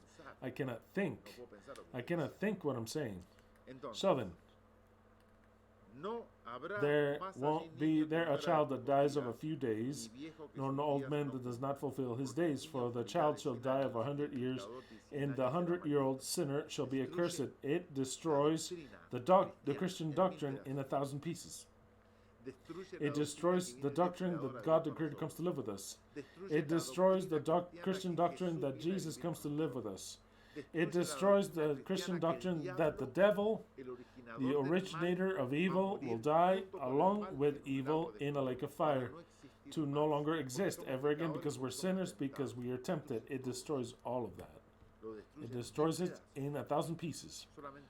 What's left is just a name. The eternal truth is right. The eternal truth is completely right. That the new world, there will have problems, and the problems, we're going to have to solve them. And that will be done. We'll make it a world that is very vibrant, a very attractive world, a world that is daring, something for which to risk your life today to actually live in a world that's very magnificent, not because there's continuous peace, not because there is continuous good, no. We want a world that is balanced, a world that's actually, that makes you want to live there and exist there. And then the text continues. They shall build houses and shall live in them, shall plant vineyards and eat the fruit thereof. They shall not build for another to inhabit, nor will they plant for another to eat, because according to the days of the trees shall the days of my people shall be, and my chosen will enjoy the work of their hands. They shall not work in vain, nor will they work for a curse, because they are the blessed chosen of Yahweh, and their descendants along with them. And before they cry out, I will answer, and as they are still speaking, I will have heard. The wolf and the sheep will be eating together, and the lion shall eat hay like the ox, and the serpent will eat dirt, and they will not hurt in all of my holy mountain. Next Shabbat, I will explain the text of today's invitation, because it takes a whole entire special development. I'll see if there's time to speak about the chapters that I promised that we're going to read that make you to know something that's tremendous in the new kingdom. There are things which I don't understand, or better said, that I do not accept. Maybe I don't understand them, that's why I don't accept them. Maybe Yahweh has to demonstrate to me that it was evidently so, but in this point in time, I don't believe it. I don't believe it. Not even if Yahweh says it, I believe it. Because I believe in something else. I believe in the value of human beings even more. But he has to demonstrate to me that I don't think he'll ever demonstrate to me that humans are something different, so that what Yahweh says be executed, that should be executed. But that I'll explain it to you later on. For now, I congratulate every one of you who got married 11 years ago. I congratulate every one of you for being Argentinian. I congratulate every one of you for being of Boca. Tomorrow Boca plays. We lost very shamefully the other day. We played with 2 number 5. I don't like playing with 2-5, even if it seemed like a 4-4-2. It was not a 4-4-2. It was a 5-3-2. Because I don't like 2 5s, and even 2 5s to be kind of stupid. It was shameful. This player, Vasco Herrera, the Spaniard, I think he's Vasco, right? He's Vasco. I don't know if he's Vasco. Okay, I'm just he's Spanish. It was shameful for me that he got injured. I mean, he's an excellent player in my point of view. We need him, but he is old. And thanks to the curses of Yahweh, when we're older, we get injured in all types of things because the devaluations enter. And yes, it is. I feel very bad for him because maybe he'll have to stop playing soccer because he just plays half a game and he gets injured. How awful I feel. If it were in my power, I would take 10 years or solve his problems of getting injured. Those are the things that we have to deal with. I'm still eating all the dog shit that the Creator comes and gives us, but I'm selective. Those that are by obligation, no. Those that I can choose, that's what I mean. Those that he makes me eat and I can't avoid them, well, what can I do? But the ones that I choose, no. I also want to incite you to practice your faith and to augment your faith. I've already told you how. I've already told you what decisions you have to make in believing. It is the principle of starting to augment your faith. If you think that you need more faith, if you think that you don't believe what you should believe, or you don't believe like you wish you would believe, or you don't believe the way I believe, or what I teach, but you would like to believe that, then start with the decision of believing, even though you feel it's impossible. If it's in your wish to believe something, and even if it were to seem to you that it won't happen, make the decision of believing that it will happen, and your mind starts to change. So then God, in other words you, will give you the gift of augmenting your faith, but you have to change your beliefs, and that is applied to everything. That is applied to all the things in this life. But today I give you the example, and I give you the incentive to augment your faith in the Messiah. It is your only chance. It is our only chance.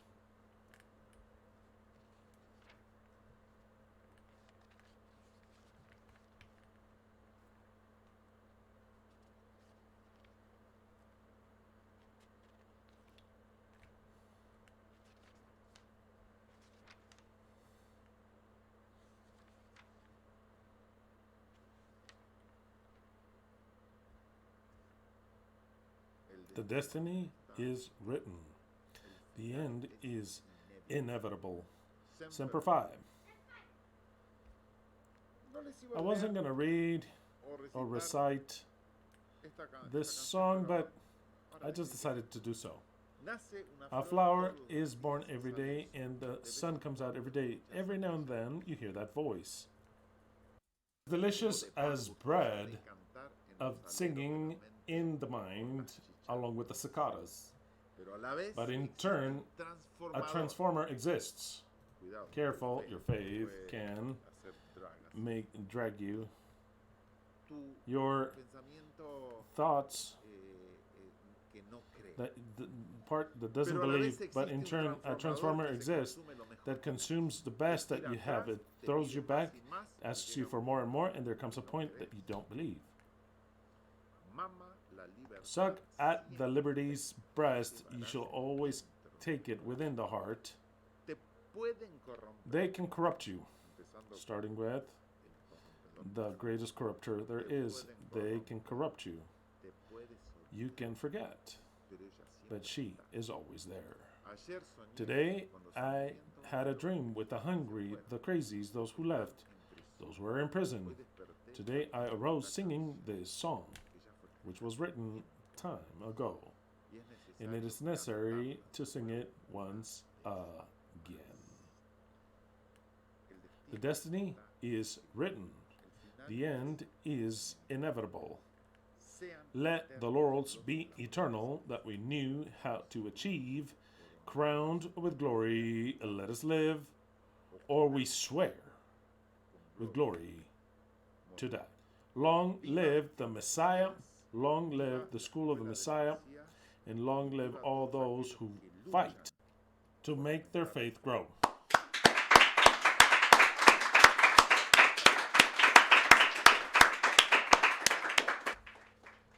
Do not forget to comment. Don't forget to give us a like. That augments your faith. That augments your faith. Believe it or not, to comment augments your faith. To give us like augments your faith. Or else you're just there, like a spectator to augment your faith. Give us a like to augment your faith. Comment and to augment your faith. Start to make the decision of believing. And start to augment your faith like a true God. Hallelujah to every one of you. We'll meet again next Shabbat.